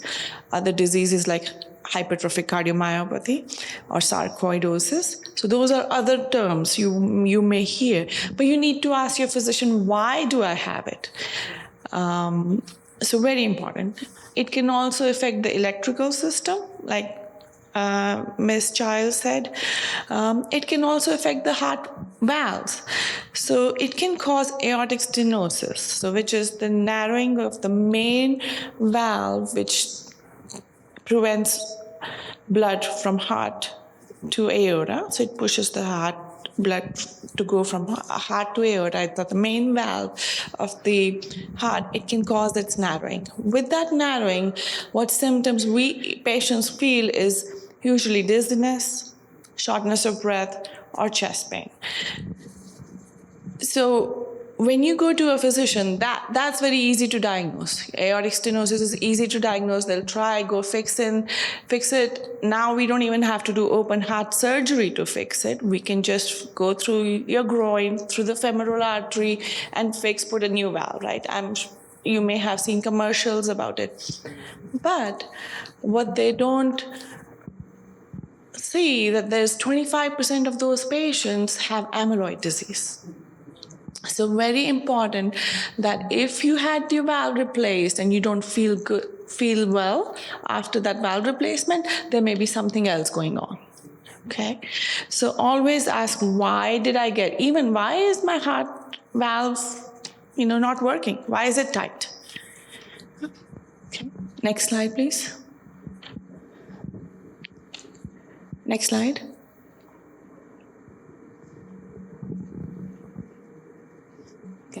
So who is at risk? So older individuals, as we grow old, we can develop amyloid proteins, which can get deposited. Patients who have chronic inflammation or long-term illness, diseases like multiple myeloma and other diseases, they can also get amyloid. And also genetic form we talked about, which are hereditary, can be passed on. And we've seen that about 3 to 4% increased genetic incidence of cardiac amyloidosis in African American population. And Ms. Combs is going to talk more about the genetic predisposition of this disease after my talk. Next slide, please. So there's not just one kind of amyloid. So if you or your family member hear that somebody has amyloid, their treatment may not be same as the other person's treatment. Okay, so we have AL amyloid and the ATTR amyloid. So the treatment, these are abnormal proteins, so different kind of proteins, and their treatment varies. Okay, so just to keep in mind that all amyloid are not the same. Okay, they may have same symptoms though. Okay, but the treatment is different. Next slide, please. Okay, so as we've been talking, the symptoms can be vague. We need to connect some dots. We need to solve the puzzle of whether this is amyloid or not. Okay, so it can be tricky. Usually the diagnosis starts with listening to patient's history and then ordering appropriate tests. We do a bunch of blood tests, urine tests, EKG, echocardiography, cardiac MRI, And once all those are back, sometimes we need muscle biopsy or nerve biopsies to confirm, and also genetic testing. Okay, so I've had patients who are okay with just the blood work and the urine work, and then they do not want the biopsy done.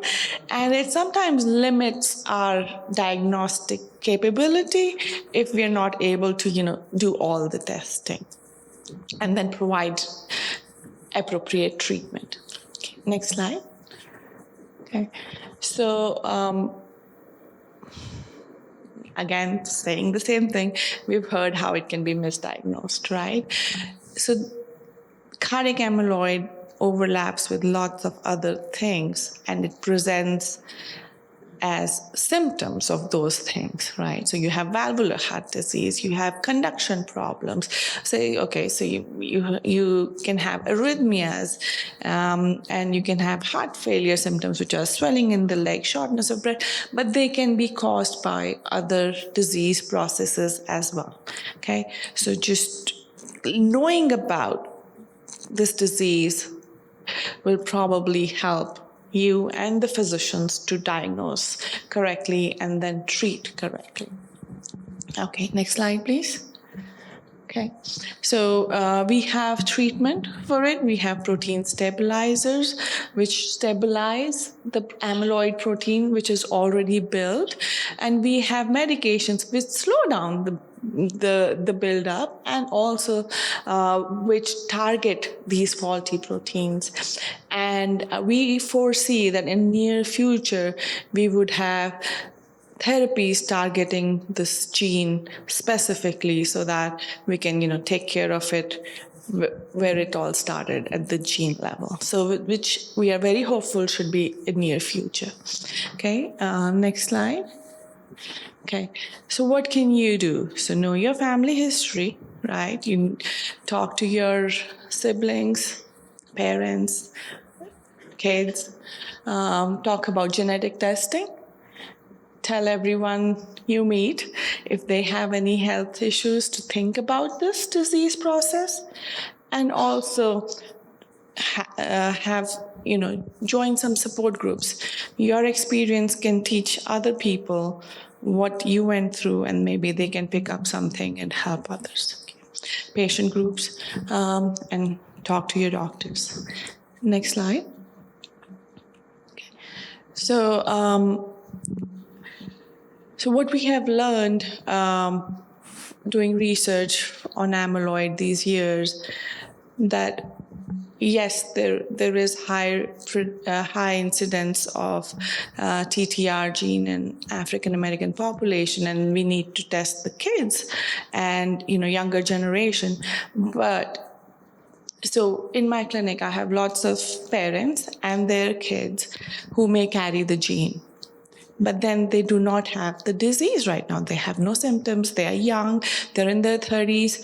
So what should they be doing, right? That's the question they ask me. What do I need to do? So if they don't have any disease manifestation, we do not start them on amyloid-specific treatments, but we do ask them to take care of their health.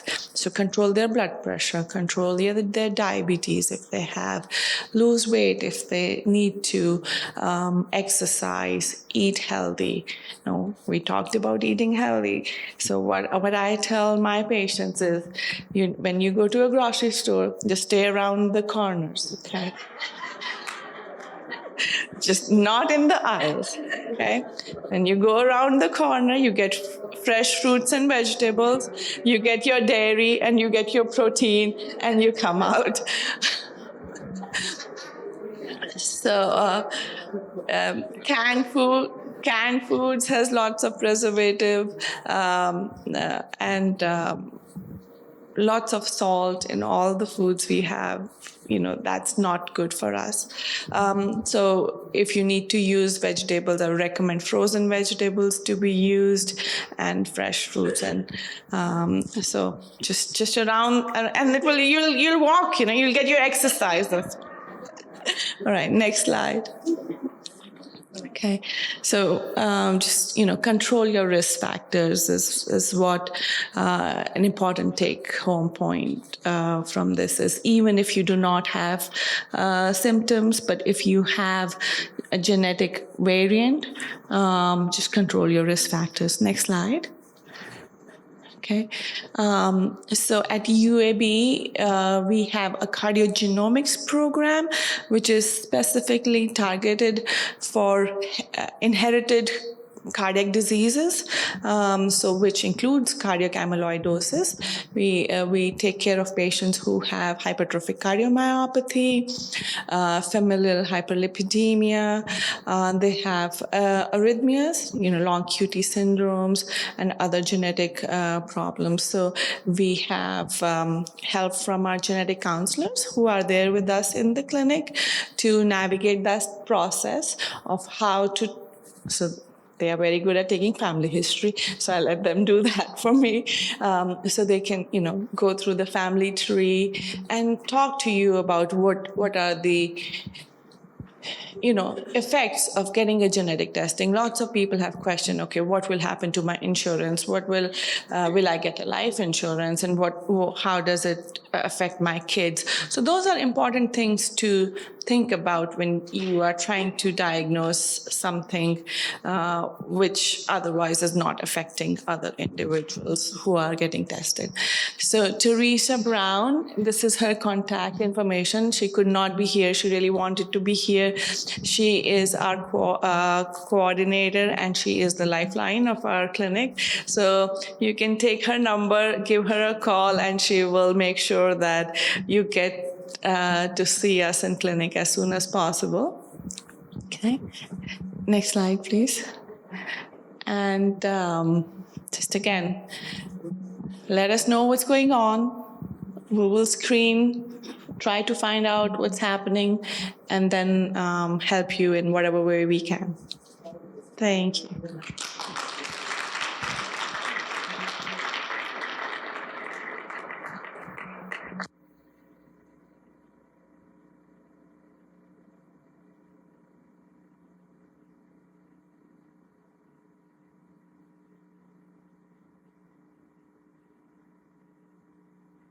Thank you very much, Dr. Warwick. That was really very good.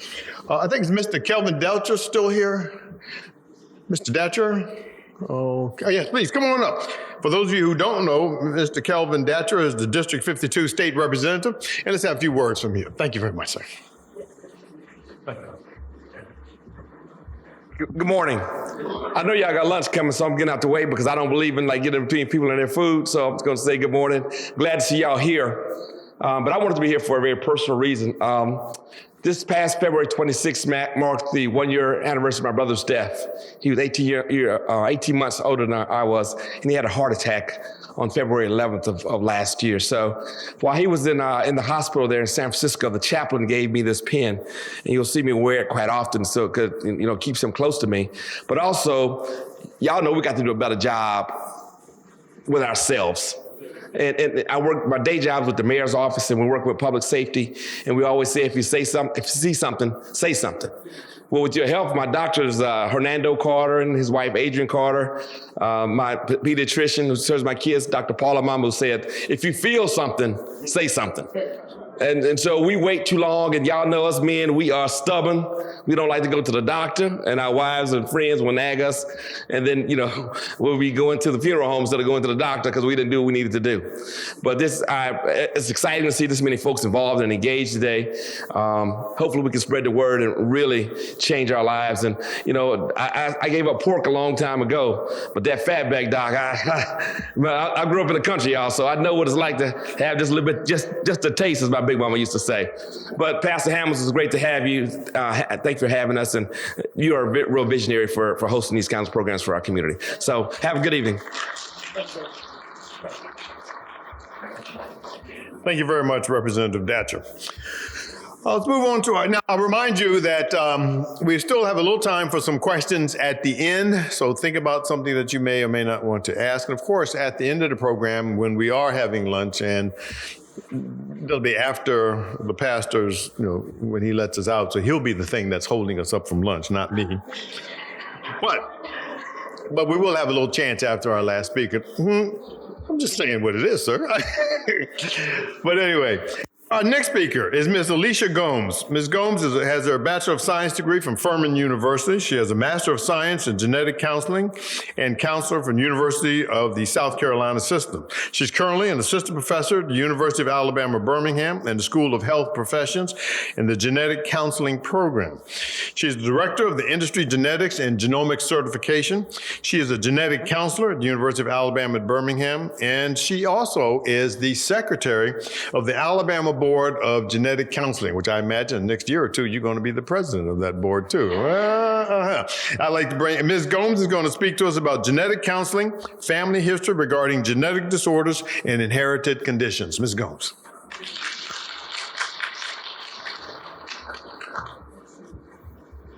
Hi, everybody. Nice to see everybody today, and I promise I won't also keep you very long from your lunch.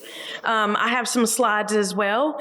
I think we have had a lot of great information already about amyloidosis and just heart disease in general. What I'm hoping to do today is to bring it back to how this fits into the family. And what does this really mean when we say something is genetic? If you could go to the next slide, please. So I'm taking you back to high school biology, so I hope you're ready for this. When we talk about genetics, what does that actually mean? If we think and zoom down into our body to each individual cell, inside of every cell is our genetic information. These are the instructions that truly make us who we are. There's so much of it that's the same from person to person, but it's those very small gene changes from person to person that can cause disease. And so when you look inside one of those cells, we have our tightly packaged genetic information. We call those chromosomes. When you unwind those, as you can see in this picture, this is the actual alphabet of our genes. So just like we read with 26 letters, our body reads with 4, A, T, C, and G. And they have to be in the right order for our body to make the proteins that it needs to survive. So you can have just one small letter change. If it's in the exact wrong spot, it can cause a genetic disorder. And so that's what we're looking for when we're talking about genetic disorders. Next slide, please. So we've talked about that these are our genes. Gene changes can cause disease. But for a lot of the big parts of our body, like the brain, the heart, the liver, you can have health issues that may be genetic, but they can also be due to things that we just like to indulge in, or maybe just the environment that we live in. And so all of these three pieces come together to really interact and explain our health. Next slide, please. For some conditions, it's more lifestyle and environment that makes the biggest, have the most important factor. So I give some examples here. We have like lung cancer. Sometimes we can have things like heart attacks. These are things where some of the life choices we make. Do you like to exercise? What do you like to put on your plate? That can have a big factor in whether or not you have an increased risk for some of these health issues. Next slide.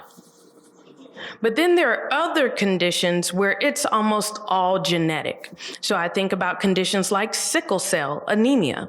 This is one where it's specific gene changes that cause these disorders. And there's very little you can do from your lifestyle or your environment to change the likelihood that you'll get these conditions. Next slide. So that brings us to genetics and heart disease. So when we think about genetics and when are we concerned that genetics is playing the biggest role, there are two different types of genetic conditions that we think about. Gene changes that can affect the way the heart was made, the structure of the heart. So we've talked a lot about cardiomyopathy. That's one of those types of heart structure type things that we're looking for that might have a genetic cause. The other is the way the heart is functioning, that electrical beat. This is also due sometimes to gene changes that are causing those electrical functions to not go right. Next slide. The other piece, and the biggest piece that helps us clue in that something might be genetic, is how often is this running through a family? So on the left, you can see this is a picture of a bunch of squares and circles, which may not make a lot of sense to many, but this is a key piece in the medical field that we use to help understand what's passing through a family. We represent males with squares and circles with females, and then we use these lines to make family relationships. When people have children, we branch them down and put all the kids. And what we're trying to capture is 3 generations. So I want you to think about that. 3 generations for you would be your brothers and sisters, your mother and father and all of their brothers and sisters, so your aunts and uncles, as well as your grandparents and their brothers and sisters. That's 3 generations. And that's important for us because when we see things happening in multiple generations, that's a red flag for us that there may be a genetic cause. When it comes to many of these heart disease related disorders, and specifically amyloidosis, this is what we call autosomal dominant. What does that actually mean? It means that it only takes 1 gene change and 1 copy of that gene to cause this disorder. So we have 2 copies of all of our genes, one we got from our mom and one we got from our dad. So when we're passing down half of our genetic information to each of our children, it just takes passing down 1 copy for the next generation to be affected. That also means if I have a gene change on one of my 2 copies, it's like flipping a coin every time I have a child on whether or not they will also inherit that gene change. So a 50-50 chance every single time. Some people get the bad end of the stick, so to speak, and they may have more than 1 child that's affected. Maybe even all of their children are affected. Some people can flip that coin and none of their children are affected. So it's not a thing, sometimes we like to think about it like, oh, well, if I have 4 kids, 2 will, 2 won't. No, it's a flip of the coin every time. And so that's why it's so important to know if there is a gene change in the family. So all of the people who are in those 3 generations can get tested to find out if they may also be at risk. Next slide, please. So now let's zero in on amyloidosis. So it's already been discussed that there are, just like many of the other health issues we've been talking about, you can see this condition that is not really due to a genetic cause. And this is what we call wild type. But then there is this hereditary type that we've been talking about. And then we're more specifically talking about the TTR gene. We all have copies of the TTR gene. In fact, we all have 2 copies of this gene.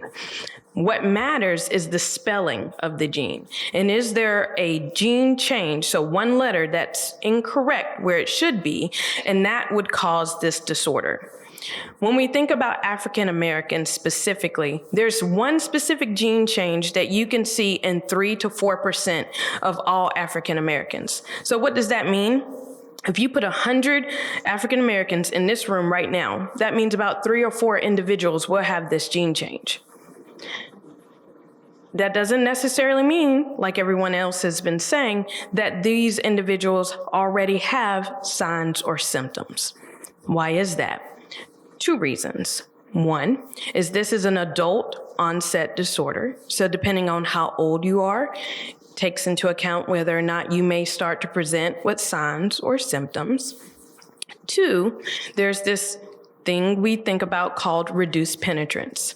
It means that even if you have everybody in the room and they all have this gene change, not everybody is going to even present with signs or symptoms at the same age, in the same way, or even at all. And so because of that, you may not see all of the signs and symptoms. And that's why it's so important to get a large representation of your family and what's going on with everyone to really put all these puzzle pieces together. Next slide, please. So we've done our family history. We've been talking to the family. We're trying to get more information about who does and does not have what health issues. Now we're concerned maybe there is a family history of amyloidosis. What does that mean when it comes to actual genetic testing? So I mentioned there's 1 specific gene that we would be testing, TTR. So you can do testing just for that 1 gene. If you already know that there's a family history, they can even zoom in further to just do testing for the one gene change we already know is running through the family. Biggest benefit of that is the cheapest approach, because when you know what you're looking for, you zero right in for it and you can just do testing for that. So that's another big benefit of if you are of concern, you get the testing, you share that information with your family so they can also just get testing for that one gene change. Maybe you're the first person in the family being tested. There's a couple different scenarios that can happen in. Maybe they're only concerned about this condition, so they only do testing for the one gene. So you can get testing as what we call a single gene and just test for that. Maybe you have health issues that are associated with this condition, but they overlap with other conditions as well. We've talked about a lot of other heart disease related things, so there's other genes that can also affect the heart. In those scenarios, they may need to do a panel.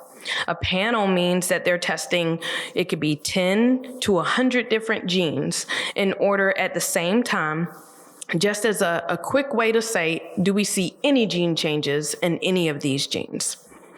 Another scenario, if you have health issues that are not just affecting the heart, but maybe also you have some signs and symptoms elsewhere in the body, they may decide to even branch out a little bit more and do a broader test. We call that whole exome or whole genome sequencing. That means of the tens and thousands of genes that we know are in the body, let's just do a quick read of all of them to see if we can find any gene changes. We don't like to go that broad unless we have to. So most of the time, if you're going to see a provider that's ordering genetic testing, they're either going to do that single gene or a panel. Next slide, please. So should I get tested? And now I won't spend a lot of time on this slide because this is really dependent upon what is going on in your body. And so many of our other speakers today have already truly talked about what are those features that we would expect to see in someone with this condition. Next slide. But what I do want to share are some of the other signs and symptoms that we look for just in general when heart disease may be due to a gene change. Some of the things that we think about are, people who have been noted to have quote unquote heart attacks. I say that because as Mr. Otis had spoke up, it was misdiagnosed as a heart attack for him. One of the big things that we look for in genetics in general is when we see health issues coming up at younger ages than we would expect, that our lifestyle has just caught up with us. Our benchmark is 50. So when we see things like heart attacks, heart-related disease in individuals under the age of 50, that's a significant red flag for us. There's also other subtle things that you wouldn't associate with heart disease that we can see in syndromes that include heart defects. One of the things that I think about is what we call syndactyly, and it's like webbing of the fingers. Another thing that I think about is passing out more frequently, and that can also be associated with genetic disorders that are due to that electrical function as well. So in the packet, because these slides are hard to see and there's a lot of words, in the packet you'll see that I've included a nice handout that really goes through all of the signs and symptoms and red flags that make us think about a genetic condition. I highly encourage you, the next time your family is getting together, maybe it's Easter, Thanksgiving, you're all sitting around the table, this is the best time to really talk through what is really going on in our family. What does everybody have? We don't share this type of information. We may be gossiping about each other, but we rarely talk about the actual health issues. And I think it's important to get all of the signs, all of the symptoms, and most importantly, the ages of onset. When did you start having these symptoms? Did anybody tell you why you had these signs and symptoms? These are important pieces that you need to have in a central location so that anybody in the family has access to it and they can share with each other when they go in to see a doctor. Next slide, please. That brings me to genetic counseling, which is my career path. And so what makes us different than a healthcare, like a doctor, is that we are what we consider non-directive. That means instead of telling you what to do, we're going to present you with all of your options. So for example, we may give you a couple options when it comes to genetic testing. And we help you think through the pros and the cons of it, and also help you to figure out who else in the family may be at risk and help you guide them into getting testing as well. So if you are in a rural area, maybe you may not have direct access to a genetic counselor, but be your own advocate. If you think this is something of concern for you, ask your doctor to refer you to see a genetic counselor or to come to UAB for the cardiogenomics clinic. Next slide. Thank you. My name is Alicia, like I mentioned, and please don't hesitate to reach out if you have any questions. Thank you very, very much. I'd like to bring back, if we could, Dr. Sanders, come on up here. Dr. Rohr, if you'd come on up. Ms. Winnie, why don't you come up? Brother Otis, if you get you two come up here also. I'm going to take this away. Good, good. I don't know if anything's wrong with him or not, but you know he's the last one up here. I don't know. All right.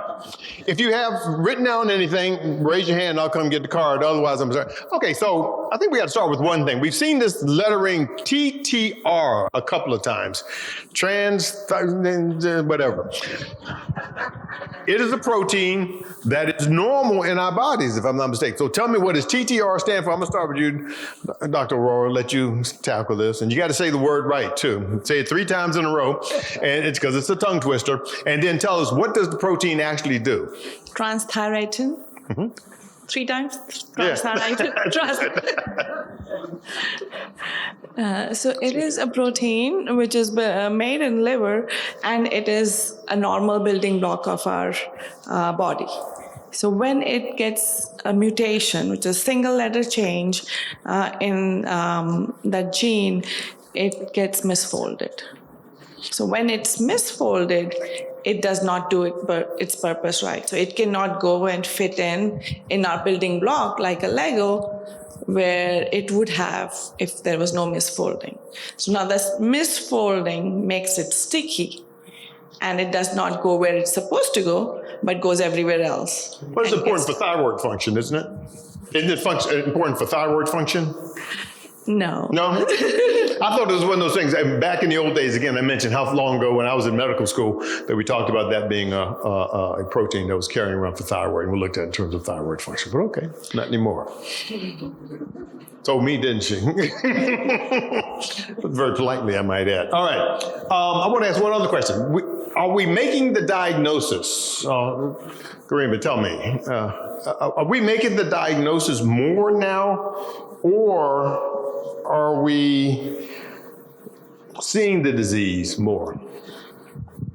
So the disease has been there. We just not have been diagnosing it. Mm-hmm.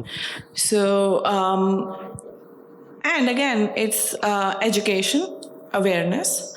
All the physicians are getting more aware about this disease because there is push by all the major societies, which is American Heart Association, American College of Cardiology, and all internal medicine societies, to make physicians aware of what are the red flags for this disease. And that has helped for them to pick up and advocate for testing those patients who have non-specific vague symptoms. So the disease has been there. We're just now more proactive at diagnosing it. All right, Alicia, you want to add to that? So I also wanted to add that one big milestone that we had in 2014-ish was there was an explosion in the ability for us to do genetic testing. So that meant that there was more access and more people who were able to get genetic testing that didn't have access to it before. And so because of that, there has also been the ability to see that there are more people that have this gene change than we expected. We also now have testing like that whole exome or whole genome that I was talking about. And in the same way, in the cardiology space, there's been a push for this to be educated on and diagnosed.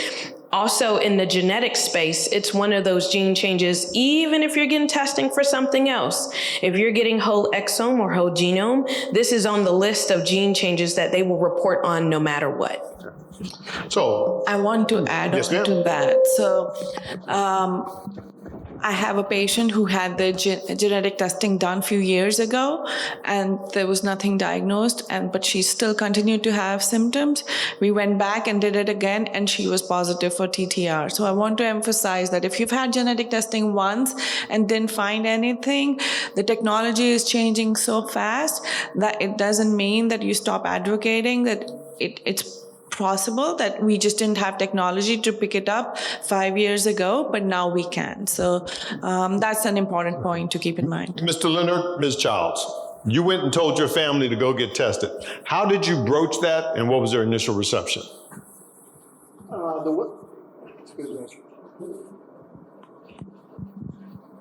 The way I approached it was, they knew that I had an event. They knew that I was sick. And, and I just went to all of them and talked to as many as I could personally, and trying to encourage them to how important it was, because I let them know that this was no joke, that you don't want this, because it would change your life. And so that was my approach. Who's the oldest person in the family? Our sister Margie. Okay, what about you? No, so you're older than he is, you said, right? I wouldn't believe it by looking at you, but anyway. I may have been a butt doctor, but I ain't totally stupid. Now look, so you went and told your younger siblings to get tested. They listened to you more than they did to him? Truthfully. Sorta, kind of, yeah. But you knew it to get there. Okay, we're gonna hold that thought. We're gonna come back to it in a minute. Dr. Sanders, you told us all these wonderful foods we can't eat anymore. So tell me, what are some of the heart healthy foods that are low in saturated fat but high in protein that we can get? And also, I'm gonna add to it, because this is something, some areas, maybe not so much around here, but we have what are known as food deserts in many urban areas. So how are we able to get to these foods, and what about cost? Okay, let's start with the food deserts. I think that's not something that we as individuals can all solve for ourselves. If we have the means, we can travel outside of where we live and really find those foods. But I think that concept of food desert becomes something that all of us have to work together on. And we have to get our legislators, those people that we elected to represent us, to get engaged, because part of their process, as someone told me once, under those domes in every state, is dividing up the resources and how they go to the communities. So the food desert's not something we can do on our own. The second one, what do we do? What foods can we eat? I didn't tell you couldn't eat everything. And sometimes it's important how much of it you eat. I think I still believe in moderation, but I think moderation becomes important. But also, fresh vegetables without added meat products.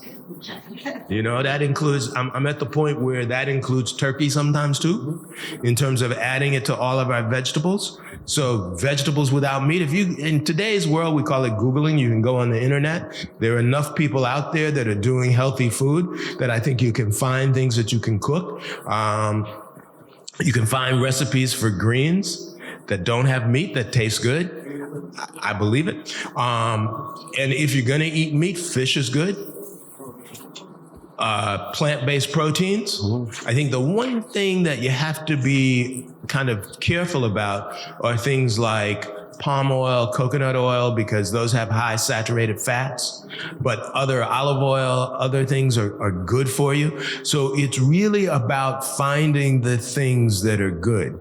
Now, sometimes when you first start dealing with those things that are good, they don't taste as good as the things that are bad for you. I was having a conversation with somebody about potato chips, and that they just can't give up potato chips.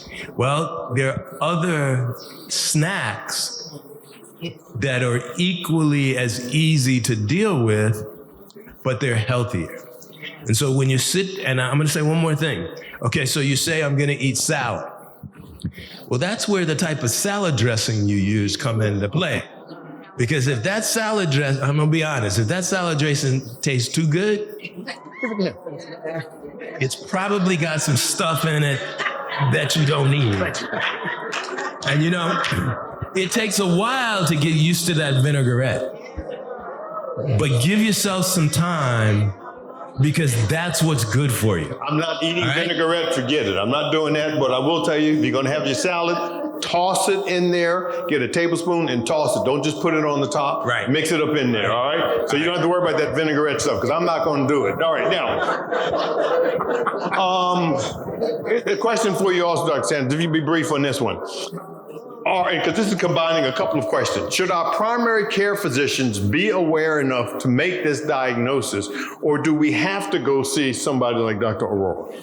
Well, I think it's both and, not either or. I think your primary care physician has to organize your symptoms and organize some thought process, and then refer you to the cardiologist for a question, and then they need to work together. So it's both and, not either or. And I think the primary care physician has to be knowledgeable, and I think that's where the concept of increasing awareness. But also in today's world, most of you are pretty much able to tell what you're going on, and I know that somebody's done looked on the computer for you if you haven't done it yourself, and you've got a good idea. So share that with your primary care physician. Dr. Aurora, as I've oftentimes had to say to some of my patients, because someone said to me, Dr. Google does not equal my 4 years of medical school. So Dr. Sanders is right. But what can you tell us about what causes tachycardia, and particularly when a person is a type 1 diabetic? Do they have to be more concerned about something going on? And would you recommend a stress test, and if so, when? Okay, there are multiple questions in there. So what causes tachycardia? It's the amyloid deposition in the nervous system of the heart. So that messes it up, and that nervous system is responsible for the regular beating of the heart. So the top chamber beats, then the bottom chamber. When the amyloid protein gets deposited in those nerves, it messes it up. So the top chamber can sometimes get crazy and start to beat very fast. At other times, the conduction from the top chamber to the bottom chamber can slow down, and you can feel your heart is not beating at all, right? So that's called bradycardia. So those signs and symptoms of fast and slow and irregular, crazy, or symptoms when you're lying on your left side, those are all related to the nervous system deposition in the heart, okay? So that was first question. Tell me about the stress test. Stress test. So stress test is done to find out if you have blockages in the arteries of the heart. So heart is a muscle, and it has 3 main arteries which run over the heart to supply that muscle, okay? So heart attack is caused by a blockage in that artery. And the stress test is used to diagnose if there's a blockage in the artery of the heart. So if you have symptoms like chest pain when you are exerting, shoulder pain, sometimes back pain, in patients who have diabetes, they may not have chest pain. They just may have non-specific symptoms like shortness of breath, sweating, nausea.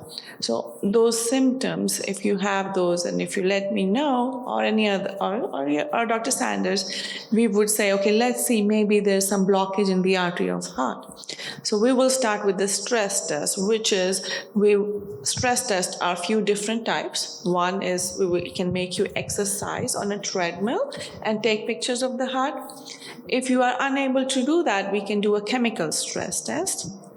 and give you a medicine which mimics as if you have exercised, and then take pictures of your heart. Don't worry, we're going to call you or Ms. Brown as you recommended we call earlier. No problem. Ms. Childs, all the times you went into the hospital with this chest pain, did you think that you were having a heart attack, and did people tell you that you were having a heart attack? Well, no, he didn't tell me I was having a heart attack, but he did do like EKGs, and my cardiac enzymes would never be high. Mm-hmm. But my heart would still be racing. Okay. So, Dr. Sanders, are there different symptoms for heart attacks in men versus women? Often women may not have any symptoms at all. And sometimes they'll be slightly short of breath. Men can have some of those same things. It just depends. But I think anytime, the way I think about it is this, is that the heart is a muscle. If you start to walk up a hill, or you start to exert yourself, and you either get short of breath, you just don't feel right, you feel a little dizzy, those are all, to me, indications that that heart muscle isn't pumping, maybe because it's not getting enough blood. All right? Maybe because it's not getting enough blood.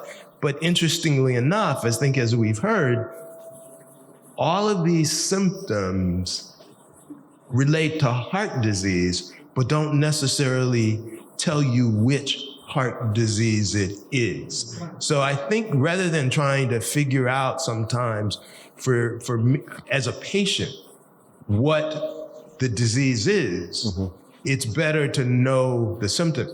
And you said something that I have to repeat. Look, here's the thing. When do I go to the doctor? If something keeps happening, and it keeps happening consistently and predictably, and it's getting worse, that's the time to go to the physician. All right, but Dr. Aurora, we know that certain people, based upon sex, race, and ethnicity, can show up in an emergency room with the exact same symptoms, and the diagnosis will not be the same. A white male can go into the emergency room complaining of chest pain, and the whole world's going to stop and work out that this person has a heart attack. An African-American female can go into the emergency room, and they say, nerves, she's anxious. There's a lot of anxiety going on. We've seen that a lot of times, or may say it's esophageal spasm or something else that's going on. So tell me, I'll ask you the same question. Do we sometimes see different presentations, or is it because of the bias? I think you said it best. Sometimes our eyes are not seeing what our brain is talking about. Which is it?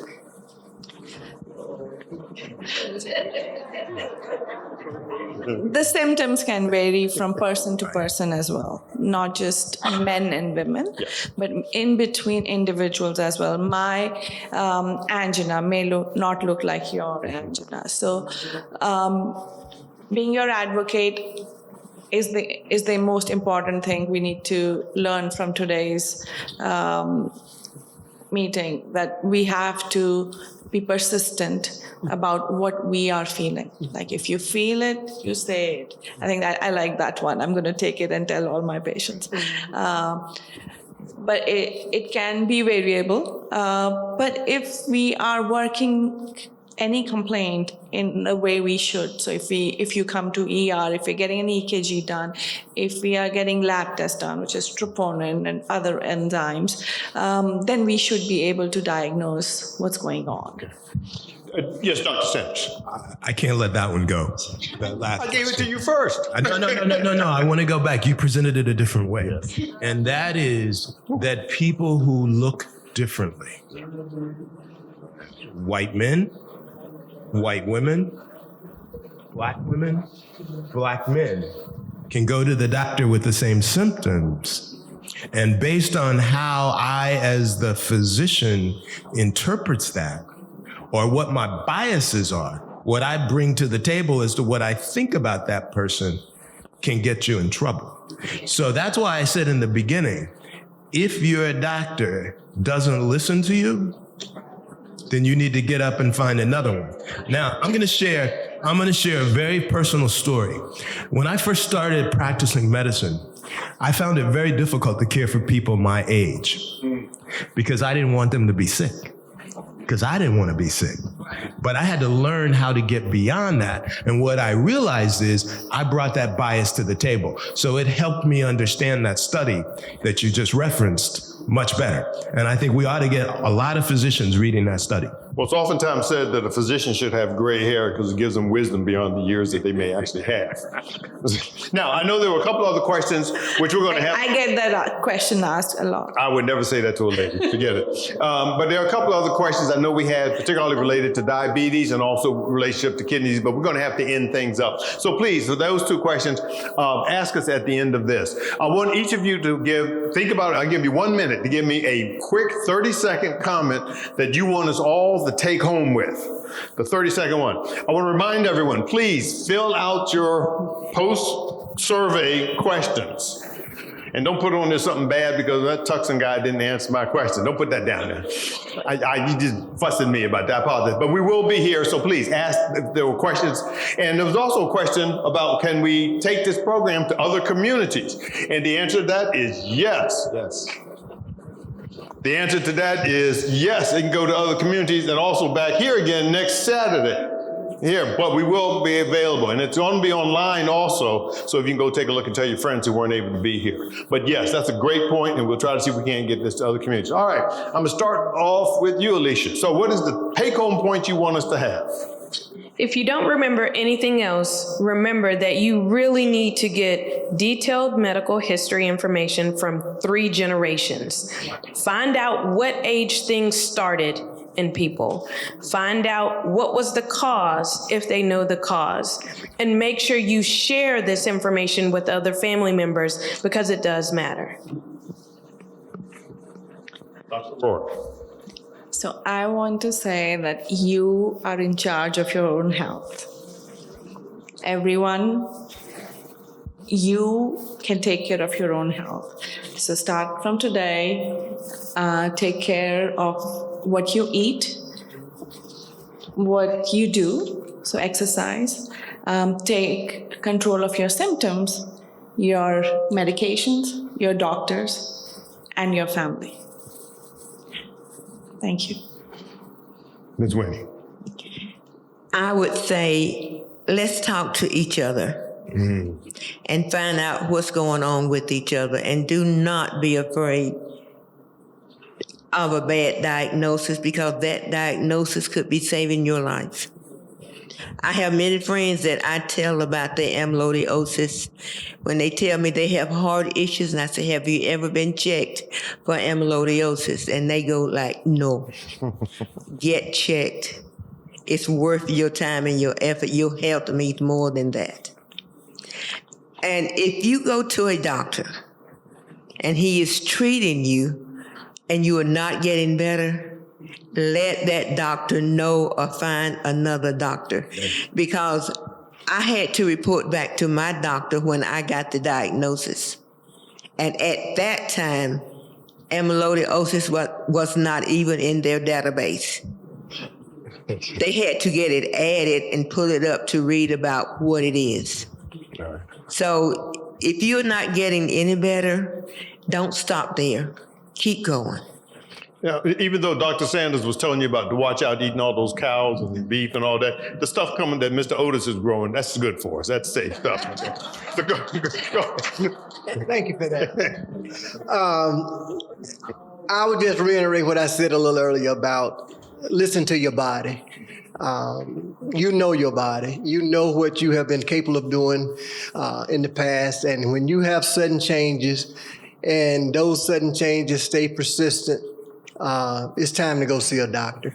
Right. And if you get that diagnosis, do not be afraid to make lifestyle changes. Amen. Embrace it because we have to make changes. And so, I just want to encourage everyone to talk to your family members. And again, listen to your body. Dr. Sanders. Pay attention to what you eat, because in many ways, what you eat contributes to what you become. Let's give a hand to the panel, please. Again, we're going to have closing remarks from Dr. Hammond, but I want to remind you, don't get mad at me, but he is the last thing between lunch and you. So I just want you to know that. Dr. Hammond. You all right. Let's give Dr. Tuxton a hand. Yeah, and it's already after 12:30, so, okay. Can we give our guest a big hand? Oh my God. This seminar has been so beneficial to me because before today, I never heard the word amyloidosis. I mean, in a few days, I'll be 69 years old, and I never heard the word amyloidosis. Thank you so much to our guest, to Hill Collaborative and AstraZeneca. Let's give them a hand. Oh, God. And this is just part one. This is just part one. Next week, same place, same time. We'll be right back here for part two of this very necessary ministry. I am so glad that we had some of our elected officials here so that they can see about the food deserts and things like that. That's a way they can help us, because look at Pratt City. We got to go to Adamsville to buy a loaf of bread. Yes. So I'm glad our officials were here. So next Saturday, for those of you who come back for part two, now I hope everybody signed in. If you didn't sign in, please sign in, because next Saturday, if you come back next Saturday for part two, Antioch is going to give you a little special gift for coming back. Because we want you to have part two of this necessary ministry. Okay, final thing on my notes, and that is lunch is ready. Lunch is ready. We want you to go out of this door, go outside of the building and upstairs to the J.R. Walker building. They have the plates right there at the door. They told me to tell you, get one plate. And not one for Uncle Buck. If Uncle Buck ain't here, Uncle Buck don't eat. Okay? And you can have a seat. Now, for those of you, we know we have some senior saints. They can't get up the stairs, and those who are, handicapped, we will serve some downstairs. I've already texted Brother Brandon about how many will be downstairs. So we'll serve upstairs and downstairs. Thank you all. So was this worth your morning?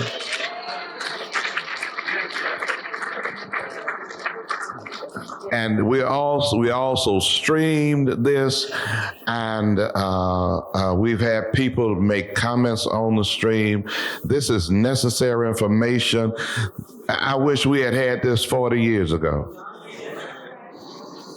So thank you all so much, and we're going to prepare to go and have lunch. All right, let's stand. Thank you all so much. Howard and Gabrielle, thank you all so much. Okay.